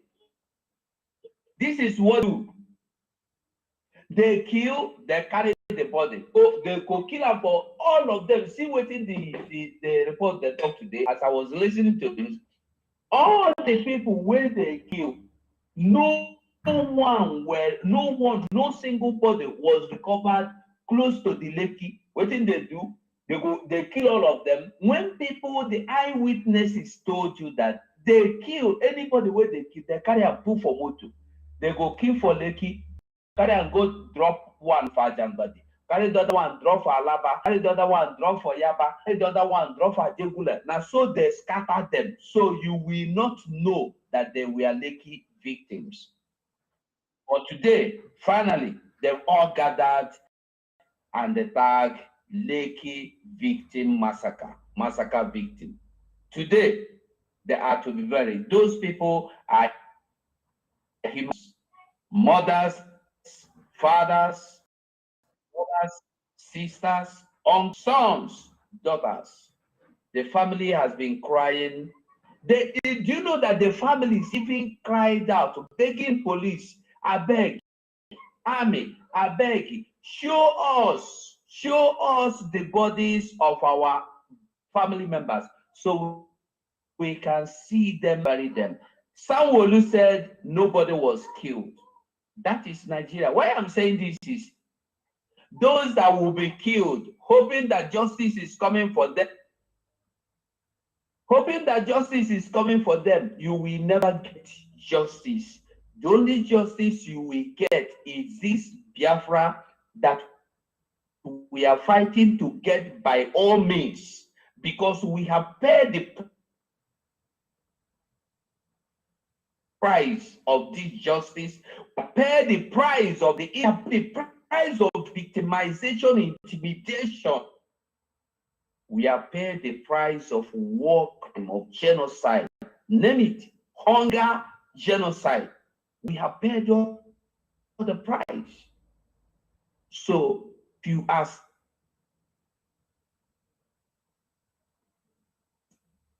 standing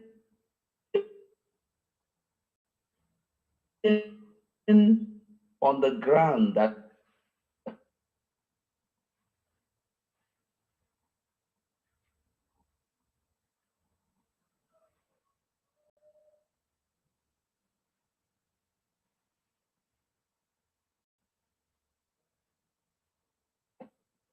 you're fighting for Biafra to come, that is justice you will.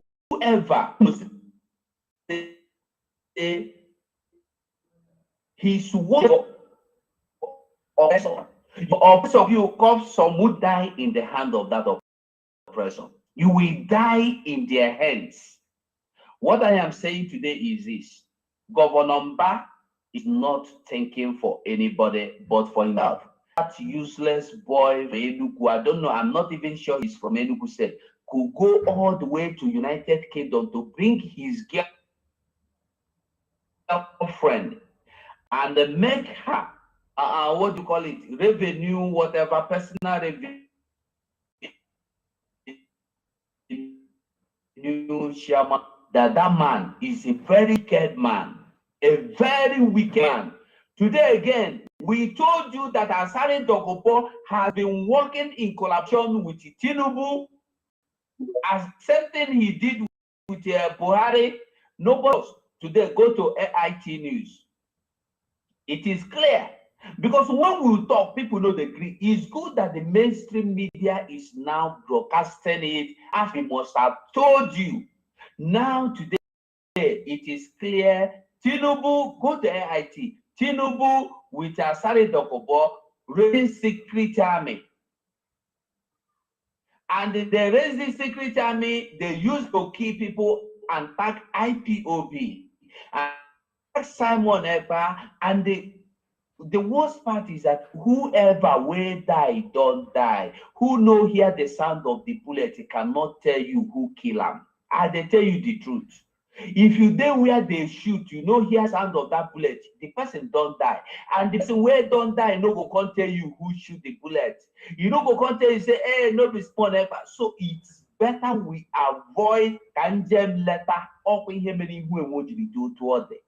My people, if Tinubu and Asare Dokobo together are raising secret army against Biafrans, and you still believe you have justice, you still believe Mba is fighting for you, or Haneze Maneliwenyo is fighting for you, or any other person is fighting for you, not that you are fighting for yourself, my brother, my son, you misroad.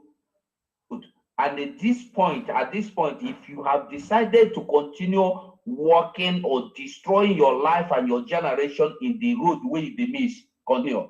But we have decided to make a U-turn, and we have made U-turn. We're walking back to our roots, and we must get to our roots, because who they find good thing go get them. Who they find bad thing, God go forbid them. He no go get them. I go hand this microphone for here. I thank all of you. God bless us all. We move. Thank you, Wachineke, for that. Thank you. We have our own Wada. King is in the house.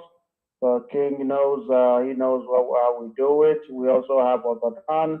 Success, you're welcome, our lovely brother. Let's go to our Wada Kalorina. There, Wada.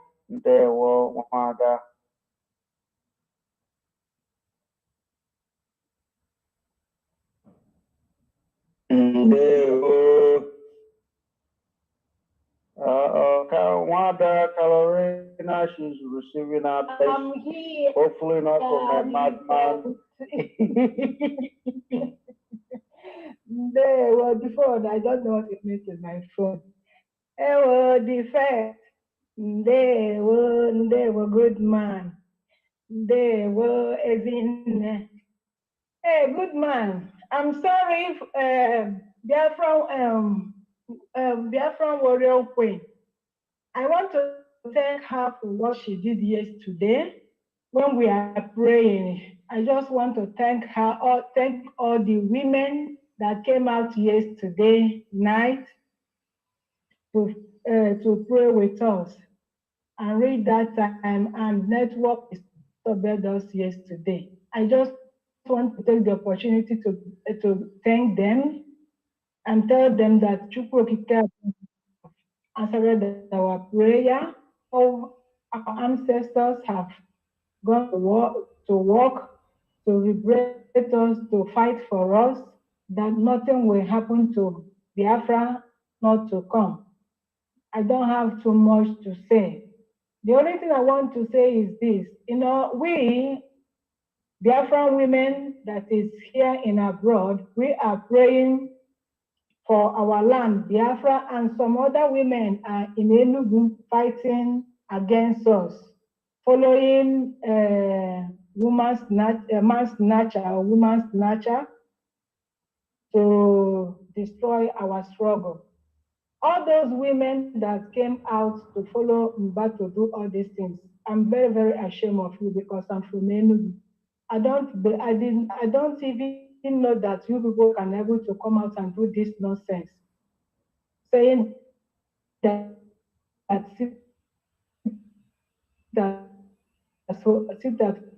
people are tired. I'm just asking people to know how can I know those women that come to their generation into shame with their races in Enugu, this Enugu that I know. I'm very, very ashamed of myself for what they have done. Anyway, I don't have too much to say. Thank you, the first. Day one.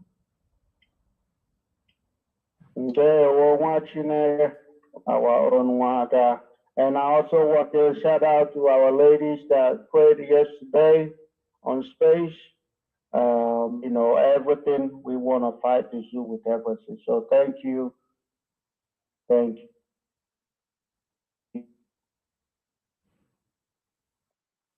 The first, can you hear me? So success, you have the mic. Can you hear me? Can you hear me? Can anyone hear me? Can anyone hear me? I can't hear anything. Is success really there? Yes, I'm here. I am here. Good evening. Good afternoon. Sorry. Welcome, my beloved brother. All right. Mazia Parawasan, 21st. Quick one. Biafra, a beacon of light. It is not, beacon is already light. A beacon of hope. You saw what happened at Enugu yesterday, and I challenge those idiots who came out to come and do demonstration. If they are really residing in Enugu, they cannot just be residing and sitting idly and not doing anything. They must have shops and other business centers which they run. I challenge them, if they claim to have come from Enugu, why not go straight? Rather than suffering yourself, go straight and open your shop, then pay revenue to the Enugu state government. Let them tell us how much they rated yesterday being Monday. But this state, that coward wasted Enugu state money to rent people from other states and they hotel them somewhere so that they can come out on Monday and they start protesting. If they claim to own any shop in Enugu or do business in Enugu, why not go straight to their place of business, open and tell us that they have opened? It's a matter what a protest can solve. But anyway, I love it because it's a Nigerian protesting against Biafra for the first time. And you remember they protested peacefully, no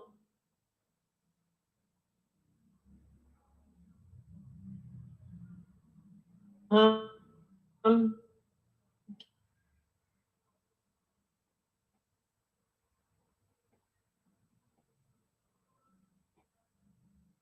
But let our own people come out. You will see their idiot will come out.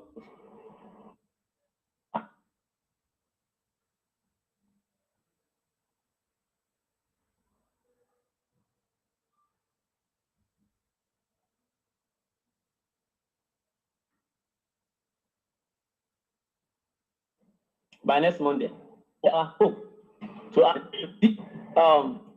United Nations General Assembly in New York.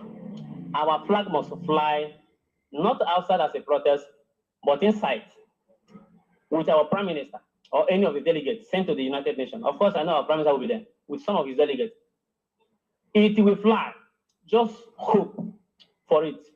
It is now or never. Thank you very much. I think I will round up with what I'm doing because BNL will be coming on space.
Sonia Barawa. I greet everybody in the house. Ada Biafra. Our women are the best all over the world. Carolina Mbaeze is Ada Bashirika. I'm so proud of you. You always show your face anywhere. You never galanize. No.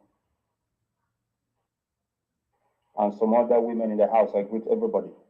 Well, let's make it a quick one, okay? It's been a little while, but thank God. Everything I got to Suega. This is who we are. Back to the family where I belong. All right? Biafra, a beacon of light. As this substance has said something, I was in my mind, but then let me expand it more. Biafra is not a beacon of light. Biafra is a beacon of hope for humanity, not only Africa. As our supreme leader, Mark Zinandi Kalu, rightfully said, that blacks in America, Africans, also some quotations as well, they will say, let us go there and see what is happening. Because when Biafra is finally restored, I'm telling you, many people who has been walking astray, many people who has been doing things wrongly, Biafra will correct a lot of wrongs. Coming Africa, we're going to be our African big brothers. Many Africans will be liberated through Biafra because many African nations today, they are down because of Biafra. And many African nations will rise. Immediately, our flag stands shoulder to shoulder with other nations of the world flag.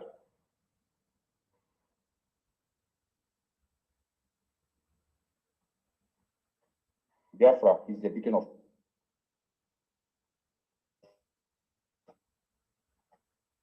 hope.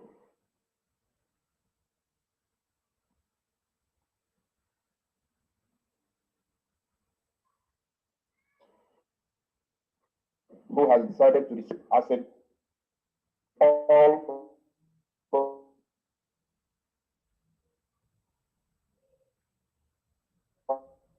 from away because they cannot do it again. Because there are many things we will never ask in African continent. And people like Bill Gates, we have no, everything about Bill Gates and their lives are evil. people and Africa. So we just will get away, not only in Biafra, but other parts of Africa. Because what we're going to do is Biafra will strengthen the ties, the cooperation with other African foreign loan again. Africa must depend on itself. Because Africa has what it takes to say Africa is going to set a grade. In as much as God has given us this natural talent and given us these great men as leaders in the likes of Mazi Nnamdi Kanu, our great prime minister today, I am sure that we are going to set a standard which the devil himself can never penetrate in our policies and in our constitutions and in our bylaws. We'll make sure that Africa becomes more stronger than Europe and America combined. So that's why I say that Biafra is not the beacon of light, but that Biafra will become the beacon of hope for humanity. I'm going to use the mic from here so that I can accommodate other people to talk. Thank you so much, everybody. I really appreciate it, especially to those who has been sending to me messages for some time now because of one thing or the other that happens to me. I thank everyone. Thank you so much. I cannot make mention of every one of you, but you know yourselves. Thank you very much, man. From here. Thank you so much. Thank you, Chineke, for that. Our own King Onwuka. King, we love you always. Let's go to Ogodaman. Ogodaman, are you available to speak? I know the network was dealing with you earlier. And then we have our sister Grace. And then we start getting ready for Prince Will. Go ahead, Ogodaman. Yes. Said the first good man, Akbarawa, my man, comrade, God, I have my badge of honor. It is the first the first. You know that I have a PhD in that. That's I am a Major General Ekperima Ogodaman. My man, I say to you, I greet everybody in the house. I greet all Umuada. Every single one of us here. Comrade Ugo, Ekperima Ugo, Ekperima Carolina, good man Ekperima. All of you, I cite you.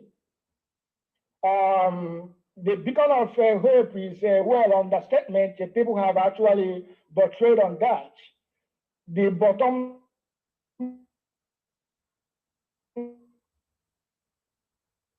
line is that anywhere you go in this part of the world, sorry, I am a Perima Pro Max.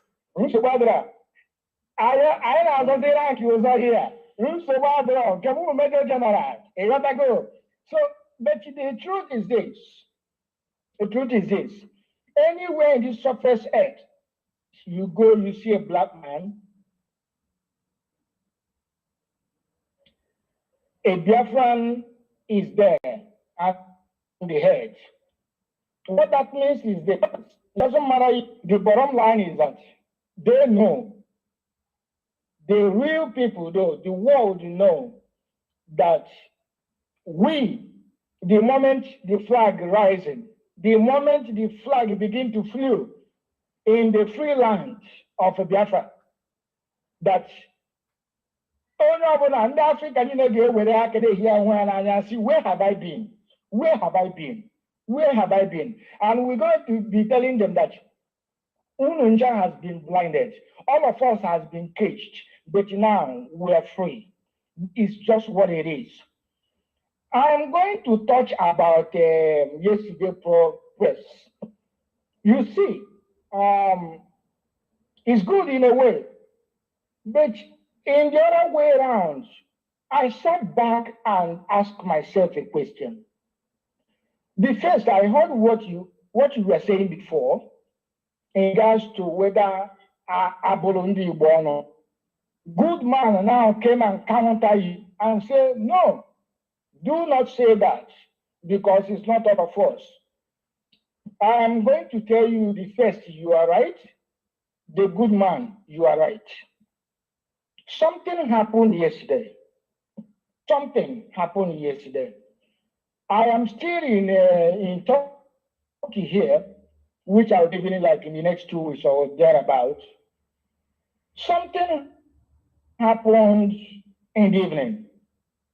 When I saw that people in the Egulana Square, that is the only federal thing you will see in the East, Ego Square East. That is the only thing you will see there. The roads are bad. I begin to pay attention. The man that called himself a man of dog is not God. All of them, I began to assess them. It's very likely that most of them are being imported. Let us say that they were not imported. Let's say that they were locals.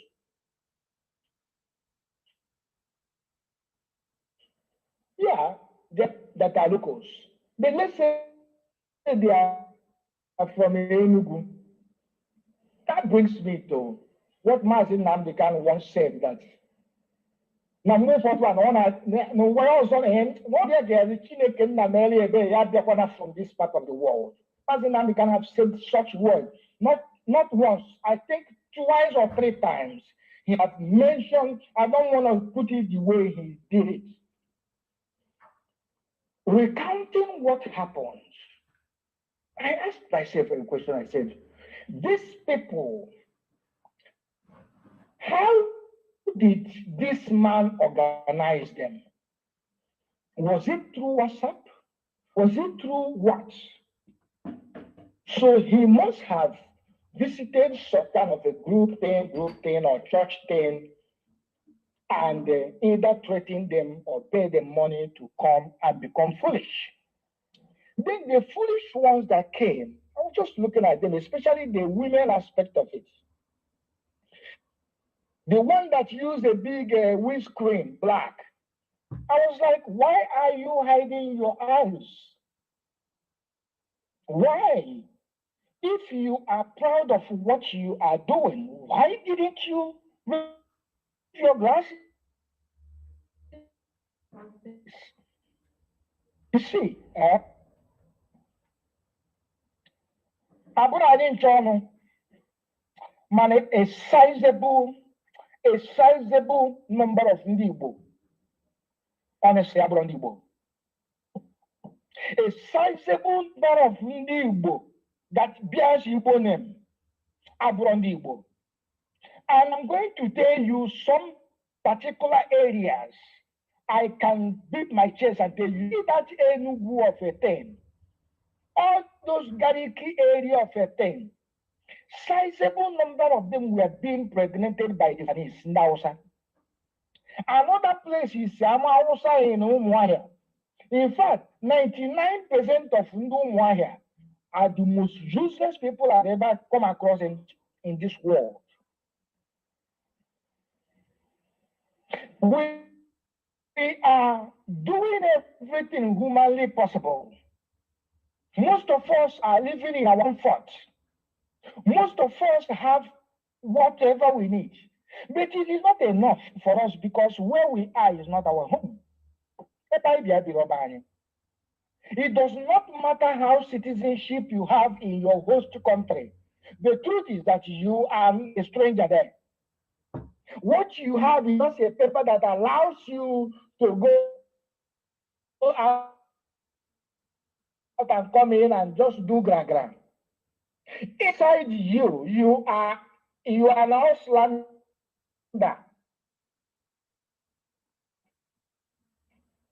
According to the Germans.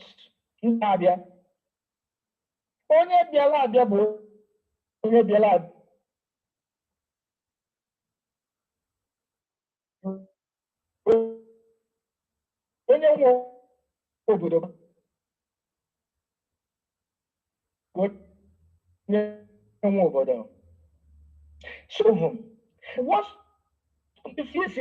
that will begin for me, I find it difficult to anything in that again because these people piss me off to my moron, honestly, to my bones. I choose I celebrate one man that you know very well that is a criminal that have signed an agreement to destroy you. is coming to you to somehow probably give you some money because Nigerian government does not say anything anymore. They don't talk again because they have affected all their agents. They have perfected all their agents. Yes, now relax, yeah. No go so. Mobunda Brudi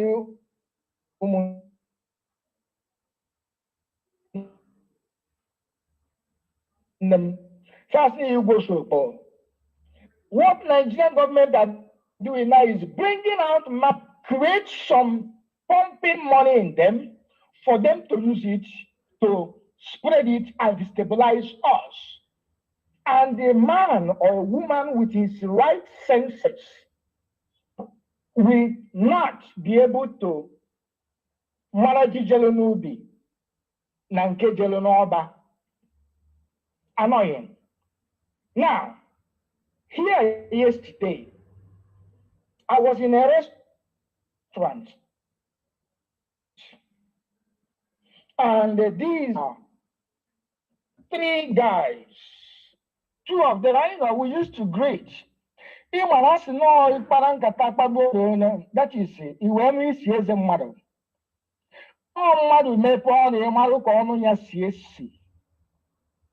I have been taking these people as men, but yesterday I didn't know that they were boys, not even boys. I'm not the category of Anonia. We were discussing, and it was like, you see this, what is his name? This guy, what is his name again? The one that is doing Omeran or something, whatever. I don't need to know this guy's name. They were saying something about him. I said, no, you cannot say such thing. That guy is making 100% right, even though I don't listen to him. But when I pay attention to take a piece of his words, everything he's saying makes 1 million sense. The moment them say they all go on IPOB, that was when I know that I am sitting with fools. I didn't call them fools, but I said, okay, let's start from Ojukwu. Now forget to go to Ojukwu. These are men of, I am telling you, none of them is below 50 years old. And the fact cannot be an afufu because none of them were afufu. Obodan Noniakita. And I don't pity them anymore. I used to pity them. I used to tell them, let us, people like us, when we are here, we can stay in the front to organize a protest for them to allow you people to stay. But most of you, I don't pity them anymore. If you see what came out of these people's mouth today, honestly speaking, I remember what Mazen Namdekanu said. And when you look at them, even actually every day, and in fact, almost 10 people that I know. 10. But when you open your mouth and tell them that what we can do for us to go home, these people are saying, go Obinka. And I like a good leadership. You see, what are you talking about lacking good leadership? Bring Bill Clinton, bring Trump in the midst of these people. That is in the Fulani. After all, did you know that Fulani actually decimated British before they used their brain? Turns everything to the south. Where is your in the Fulani? That was the only reason why British actually still hang on. When you try to educate these morons, this is the body boss, this make us, this, I don't have any other word to qualify this, the zoo, that you begin to ask yourself a question. The same Igbo asị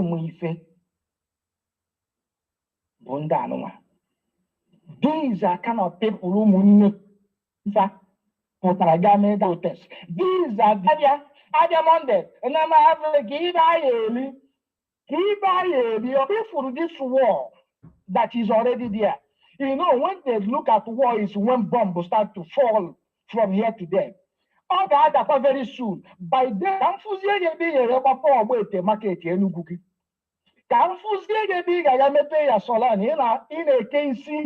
market.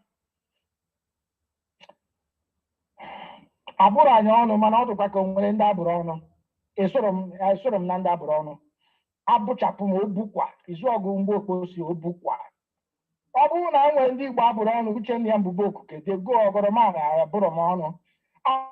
I am sure that every single one of us ya na onwe onye so na onye abụrụ ọnụ agbachapụ ya mana o nwere agwa ndị Igbo na-akpa etu anụ nnọrọ nwa nkọ na akwa a na-agụ m eziokwu. I begin to feel if I want to cry, if I want to be angry, if I have to slap somebody, I don't know what to do. On the other side now, Radio Biafra now is a kind of chairmanship of Nwani. Then, on the other side, Biafra Radio, Emepenye. When you look at all this confusion, when you look at all this, you do not have to blame the oppressors anymore because they have succeeded in putting chaos. Can you imagine Chukukano practically is in charge of Radio Biafra, and when she goes there, she talks garbage. On the other side, Ganunda, my fine boy also, Naka radio now, did the in-law.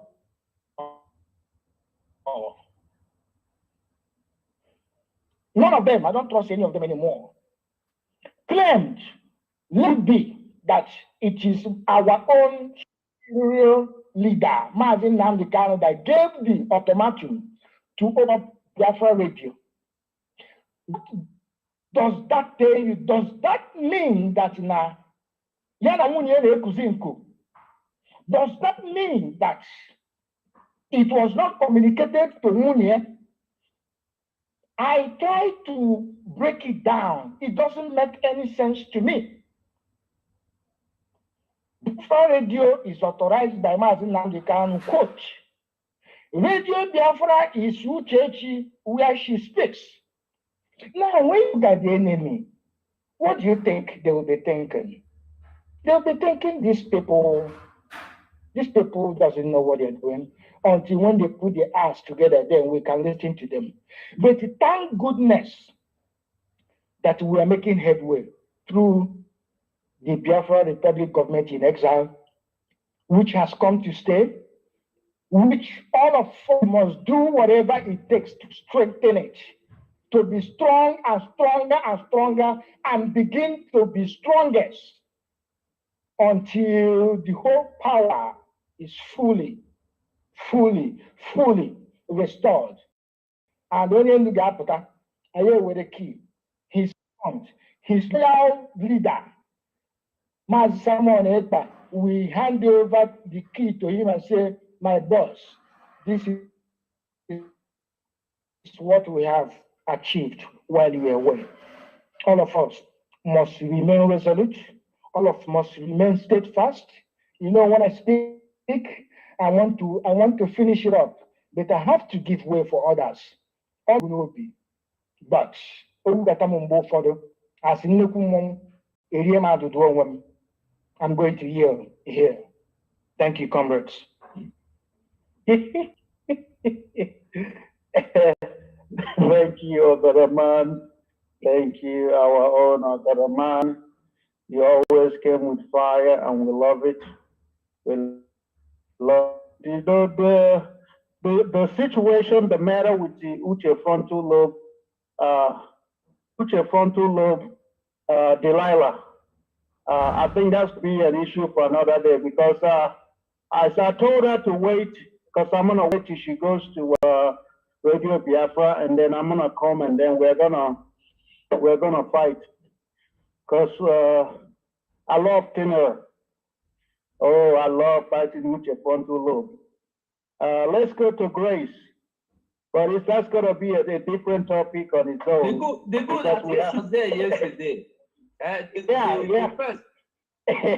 She was there making utterances throwing jab. They're throwing jab. Yes. I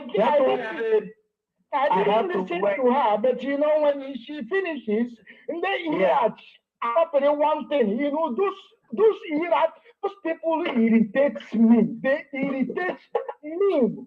None of them can come out and write their own words. It's just one word. Every single one of them, anywhere you go, they irritate me like okay, I don't know. Come on. Okay, Chichi Iraq. That's what we call them. So it's gonna be because I have to force myself to listen to her because I'll tell you, any day I listen to Okechi, I feel like throwing, but I have to do that now to come out. Then I'll come here and I'll dissect it. I think that's what we have to do. We have all day. I enjoy doing this, and I believe every Biafran love enjoy doing it. Grace, our Grace, go ahead. Okay, thank you, the first. Thank you, everyone. Good afternoon from the end. Protocol duly observed. And thank you, my brother. I don't have much to say because I'm at work at the moment. But the only thing I wanted to say, I want to say something about what Godman said about you are 100% right, my brother. Even Mazin Namdekano said something like that, one of his broadcasts. During the Civil War, when British and Nigerian government used their propaganda to say that the war has ended, Enugu was the first to fall. They were going about doing their businesses, doing their normal things. That's why there is a high level of sabotage in states. I'm from Enugu State, I'm always saying. I'm from Ziago, but I'm being married to Imo State. So I'm in the state by marriage now. I was one of those people born during end of the war. I was born 1970. So I know the history of Imo, and I grew up in Alaba. I was born and raised in Ababa. So I know very much about Imo State. So even when Mazin Namdekano said there was one of the sit at home, he ordered the only 3 places he mentioned, and he said he's going to lay a curse on them was that in Umuahia and Abakaliki. These 3 capitals, he said he was very, very bitter about them. So Enugu has been a very, they are very weak. Even in this struggle, they're lacking behind. They're very, very lacking behind, I must say. And I'm very, very ashamed that I'm coming from that part of the southeast. But anyway, the reason I came in here because of work. I just run, see, I'm speaking very slow. I run into the toilet to say this because I was listening all this while. Some of our women in this forum started the prayer, 7 days midnight prayer last night. Even the middle of the prayer, I don't know if it's a network or the space, they shut us down and come back again. It was just 3 of us, myself, Biafra Warrior Queen, and Princess Odeno, sorry, daughters of ancestors. 3 of us prayed, but there were some other women there that were unable to. Some were even complaining about network. They couldn't connect. But please, we are starting again tonight. It's going to last 7 days. We started yesterday to 7 days to pray for all these our useless, useless politicians. Started from by using Amba as a point of contact to chase all of them away and to pray for protection of our Mazi and the Kano and our PM Mazi Simon and our freedom. We pray for any of the evil person, whomever they are, be it man or woman, anywhere they are gathered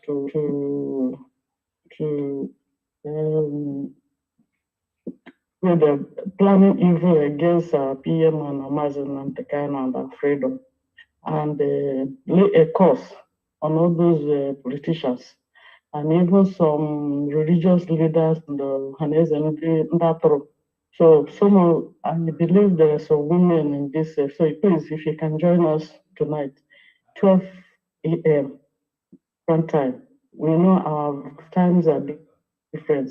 I finish work by 10 p.m. By the time I'll get my home, it will be like 11, 12 p.m. But I stay awake until 12 in the midnight before we start the prayer. 12 on the dot, please. If you want to join us, we pray. I'm talking about some of the women in this forum, please. So thank you. Thank you. First. Thank you. Thank you, our own grace, for that. The topic still remains Biafra, light, beacon of hope, and we're still talking about the alliance. Nobody talked about the alliance between Biafra and Ambazonia, because that's going to be on our topic every day from now on, because the alliance is not just, by mouth. We have to do it in action and everything. So let's still get to the topic, the Ambazonia Alliance. Like I said earlier, these are our people.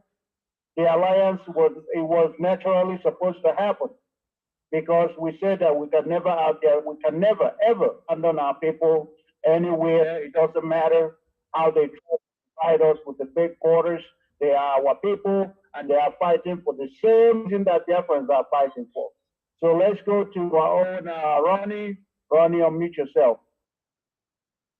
Thank you, my people, my honorable minister, Sonny Abawa, Mazi Hugo, Mazi Goodman Ebelima, the first, and the rest of the people here been listening since, and I really want to thank all of you.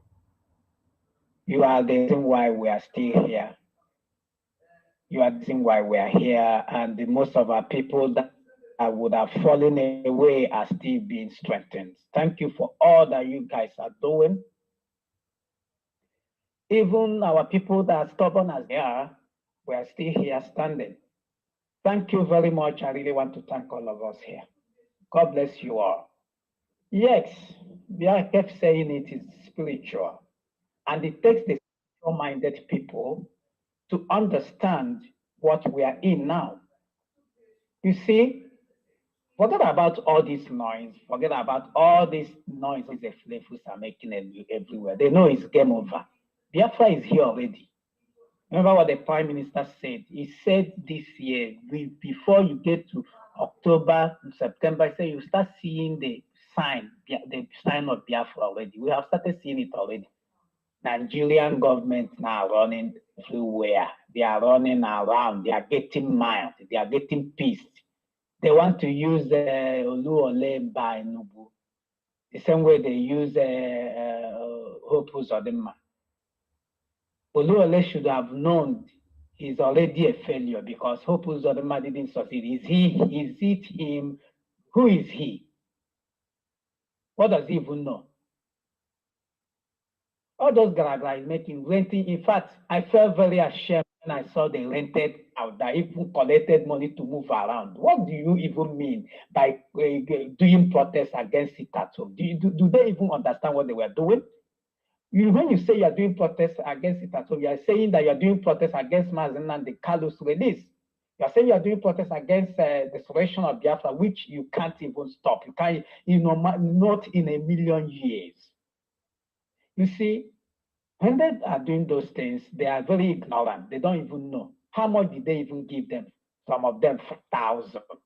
5,000. Some even I heard that some even collected 3,000 later on.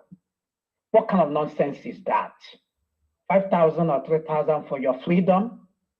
Are you not tired of suffering and stealing? When you live, look at people, most of all that are here, supposed to be the one that should take this restoration, carry it on our head, because we have had it all here. Very terrible environment. You wake up today, you would think you want to hear good news. What is another thing happening? Very inhuman. And somebody is following the idiot that make their lives a misery to, against something good that the people want to happen. I want to thank you people in diaspora. I really want to thank you people. Thank you very much. Thank you for not giving up on us. Thank you. Because if you look at what these guys here are doing, man, you think, oh man, these people. But thank you for standing your ground. Biafra remains a beacon of hope. This is the reason why they are fighting it all over. Remember what Mazina the Caliph said. He said they are fighting us. Oh, we have myriads of enemy, many arrays of enemy. This is that time. It's the game of the mind now. What they are doing is mind them. Oh, do this. Look at. I remember what they said. Gowon said. Gowon say if he knew that these people will like money like this, he said he wouldn't have fight them. And he want to, they are using that tactics now. They will come and among them, they'll give them money. They'll by collecting money, they will stop this, the collective effort of 7 million of people who want freedom. They will not stop them. Whoever told them that is just, in fact, do you guess what they are doing? They are helping broadcast the Biafra now. They are helping us broadcast the sick at home. As I'm talking to you now, people that have confirmed, many of them have started, like my people, have started buying things, getting ready. In fact, many are now becoming very serious over this sick at home to observe it. You see, all things are working for our good. It doesn't really matter. Look at now the Ambazonia relationship we had. It's been strengthened. So, and many nations of the world are joining us. We may not hear it here now, but let me tell us sincerely, many people are coming. All these Caucasians, they know the truth. They know who is standing on the truth. Forget about their media noise and everywhere Nigeria government is creating about those noise. When I put hope recently, I found out that these people are lying to their teeth. They tell you that South is so terrible. My brother is a lie. Thank God for BLA and ESN. Our people cannot go to farm. I went there, I went to farm, I came back, all those noise they were making online, the IPOB is doing this, all those things are lies. I really want to thank them. Oh, this man is God-given. Thank God. What would have been our fate if we don't have somebody like that coming out, standing his ground? What would have been our fate? Look at those criminals. Those criminals now are not promoting Nigerian government. Those criminals are now the one saying nonsense all about. I'm not surprised about Delilah, whatever her name is. I'm not, because after all, in the Bible, was it not Samson? Was it not Samson? Was it not Delilah that destroyed the husband? The same thing that lady is doing exactly. I'm very much ashamed of her. She didn't even follow Winnie, the wife of Nelson Mandela approach. She decided to follow the same people that sold her husband. The same people that are trying to scuttle everything that the husband had, the legacy that the husband has spent time to build. Isn't that easy? What kind of woman can does that kind of thing? If not somebody who doesn't have brain. But thank God we have defeated them. And we will continue to defeat them because Biafra is the light of the world. And this is that hour. Even the Bible said, the time to favor Zion is now. God is with us. The whole thing, the whole of these things, at the end of it, we will all witness this great nation, Biafra. And the shame will catch the devil and their cohorts. I yield my mic here, my people. Thank you very much, my people who live in diaspora. You guys are doing the best. We love you all. Thank you. Thank you, our own Ronnie, for that. You know, nothing good comes easy. And, you know, even gold, like we always know, diamond, all of these precious minerals, they have to pass through fire to become what they are. And Biafra isn't going to come easy. We think it's going to happen. Mazanam the Kanu said it. Freedom is not giving, freedom is taking. You must go and get your freedom. And you can't put a price on freedom either. That's what when I told you guys, if you're going to put a price on freedom, then it's your life. It has to be worth your life. Because whatever you're fighting for, if it's not worth dying for, then it's not that important to you. That means you can live without it. If you're not worth dying for, it means to live without it. As far as I'm concerned, I cannot live without Biafra. None of us are living. We're simply existing, occupying space. That's what we are. Biafra is the light. Biafra is the only thing that will bring us peace. Biafra is the only thing that will give us a sense of belonging that we've been clamoring for, right? And that's what it is. It's not going to be easy. So the fact that we have Delilah fighting against, you know, the God's people, fighting against, you know, all of this is expected. Mazanam the kind of side, they will buy you up. They will buy over Facebook. They will buy over Twitter. They will buy over anybody that willingly let himself or herself to be bought over. They will buy you over. And that's just how it is. So the topic still remains. Biafra, light, beacon of hope. And then our brothers, you know, it's funny because I'll be honest with you guys. I've been wondering what the situation was, because I knew that those that were the fallen demons that we chased away from the struggle, damages that they did, and we didn't know to which extent. But the fact that our prime minister, like always, did exactly what was expected of him, and the fact that we are now as united as ever before, that's a testament to what the government can do. Leadership has become and what his leadership can do. So it is what we want, because we know that we need people, that we make friends with those that love us, and we hate those that hate us. We don't have permanent friends. We don't have permanent enemies. What we want is Biafra. It's Biafra in the morning, day, afternoon, and night. We have Biafra Warrior Queen with us. Biafra Warrior Queen, you have the mic. Thank you. Thank you. Eberima. Good afternoon. Good morning. And good evening, everybody. My fellow Biafra brother and sister. I greet everybody. I've been down listening because I am at work. I cannot. So now I just have my break. I said, let me contribute my 2 cents. Greetings first to our Prime Minister, our Odogu, our hope, our all and all, the strength of the weak. I want to say I truly salute for them.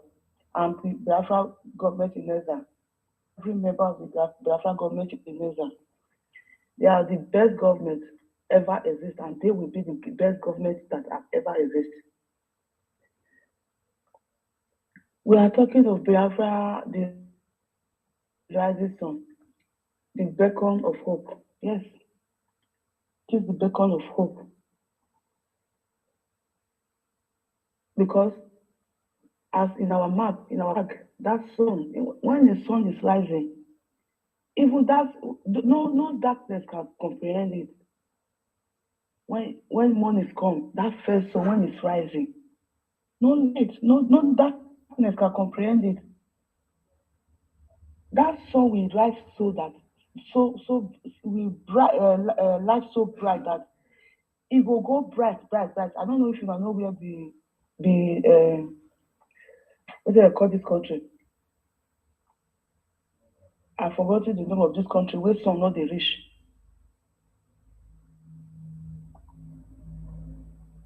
The name just enter my mind, and I've forgotten it. That there is always darkness. They are surrounded with things where they have this stockfish. Our light will shine. Those people, they will see the Biafra light from far and say, "Wow, light has come." Indeed, that is how Biafra is going to be to the whole world, not all Africa, as everybody has said here. Biafra, the Biafra is not that so many people, because of the advert that they have been doing. My colleagues used to ask me, "Well, where are you from?" Before, I'm ashamed to say I'm from. I'll think the thing they do most. I don't have choice. I'll say I'm from Nigeria. After I've beat around the bush. But now, if they ask me, "Where are you from?" Before they even finish asking it, I will say I'm from Biafra Republic. They will be looking at me. Where is that? I'll say it's a country inside Nigeria. But we are pulling out. Very soon you will see the flag everywhere. I will start explaining. When I'm explaining, at the same time I'm having joy inside of me. That is what Biafra is. Like a while ago, I just finished speaking with my sister. She said she has spoke with all church members, they are pastors. Even when I was talking to herself, she said, "I'm going to buy." I know they sit at home because I don't get time to call I told my OP, I don't get time to call explain what it is at home. I just tell them, say, "Yeah, wait till they come." So if they won't lock all the oil where they Biafra land, the company for outside, they don't make agreement, Biafra government investor. So all these Russians will get companies, they will lock all their oil. So there will be no fuel. That is going to the war that is coming. But we prepare for peace to have our referendum. But this Biafra land is the bottle of the zoo. Nigeria, they are the bottle because without that the bottle, they think that they will die. If you remove the bottle from small picking mouth, will they cry? Will do everything to take it back. That is what they are going to do. We know that they will do that. But if they give it to us peacefully, we will go out. But you people should not go and buy things. He said they have been telling people. She was even frying Gary. She went to uproot Gary. I said it took Akpu because she said do Akpu well. Later they say we not be one. Sabi do Akpu I be a do picking. Godo mi godo. Oye do ne pataki. Emeki. So if they made the notice say I be from Eastern land. I tell my sister, I say, go, he say he don't soak Akpu, he dey fry Gary. He don't tell his church member, make them to tell people they go. Make them go prepare food down. Because what if they come, they don't feel come up for house, they need to sit down for house. If soldiers start to shoot gun for everywhere, who come out?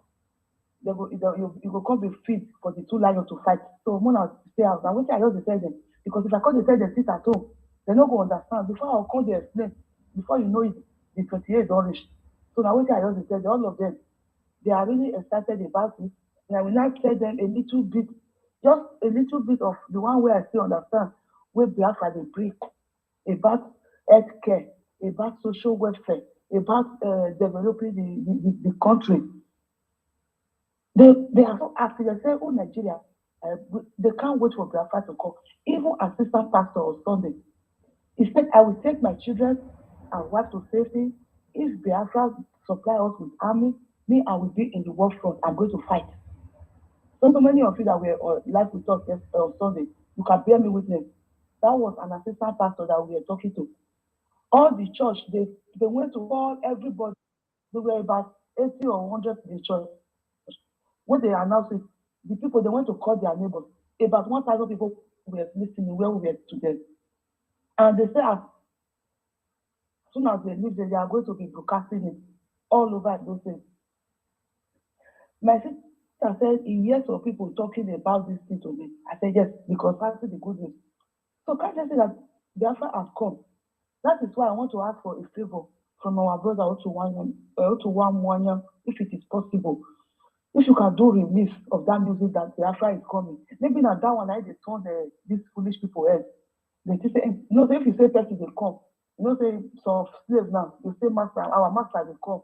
And I say they come, see, Pharaoh, they never come, Pharaoh. Since they come before they we do what we like. And all those useless women that doesn't know how they take get home for the center of their leg. They don't know how the whole thing and that they are disgraced to womanhood. That makes them see the game out. At least maybe go change out to Biafra is coming. Me tell you say me speak another music so that me with the play and say Biafra has come. It's here. So maybe they start to dance that music now. Say Biafra is here. The music pop they go everywhere. Maybe they want to meditate themselves. That whole way they are left when they know people from one place when they go they say they waka around they go 5 pounds they cover and they'll sit down from one place. That is what all I wanted to say. Thank you very much. And we know that Biafra is more than hope for us. It's everything for us and for all over our nation, all over the world. People are waiting for Biafra to come, and it is here. Whether they like it or not, we must get our liberation.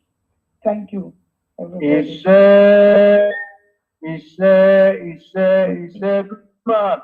Good man, are you still with us? Yes, I'm here. Just got to be resting a while because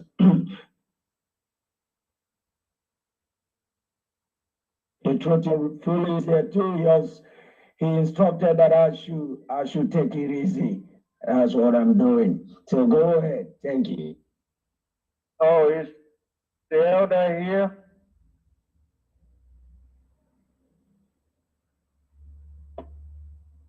Okay. I thought it was our beloved elder.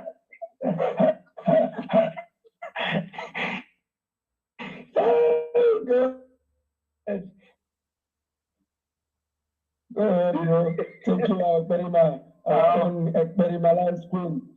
Before we proceed, let me remind us again.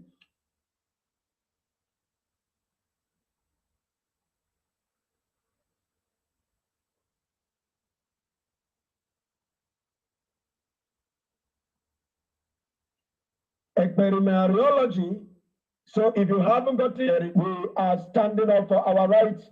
We are not going to sit back because stand up, get up, stand up for your rights. That's exactly what we are doing. Man was a prophet.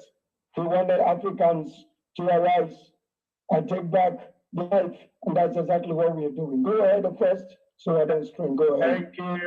Thank you, Wachineke, for that. You know, speaking of the badge of honor, I'm seeing a lot of Eperimanonu, but not a lot of badges.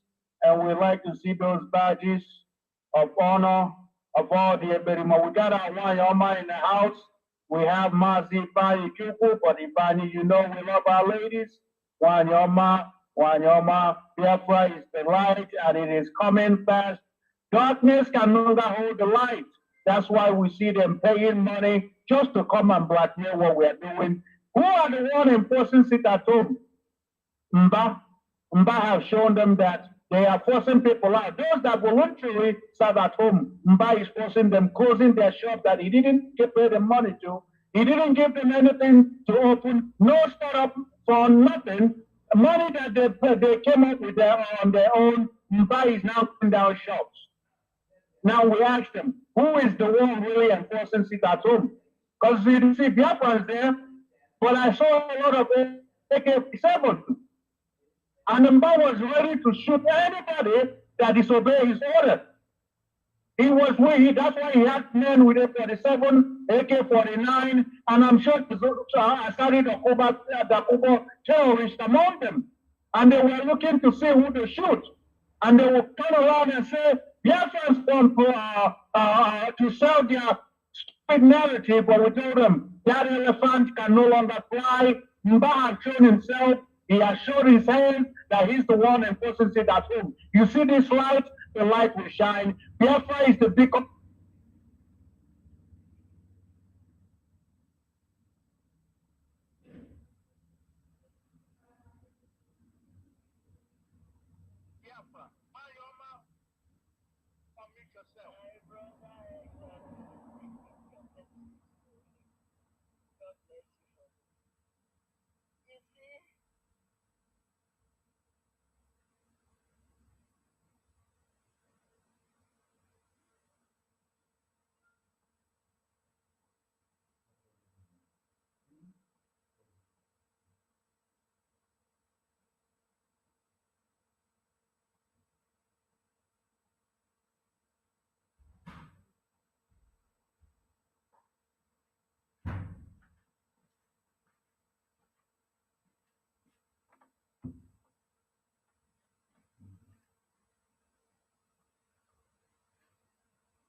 And this very evening, we are facing a very formidable array of enemies, both external and within. And we are going to overcome each and every one of these obstacles. That I can assure you, that they may know that the God we worship is an invisible God, not a God that was wrought by the hands of men. For we do not worship idol, and we can never ever worship idol. Is impossible. This very family, this IPOB, belongs to the Most High. And that is how it's going to be until Biafra comes and beyond, to eternity. This evening, I want to place it on record that our enemies are intensifying their attack against us from every corner. I am not saying this as lamentation or complaint. I am only trying to prepare our people for what is to come. You are being prepared for what is to come. The time has come to separate the chaff from the wheat itself.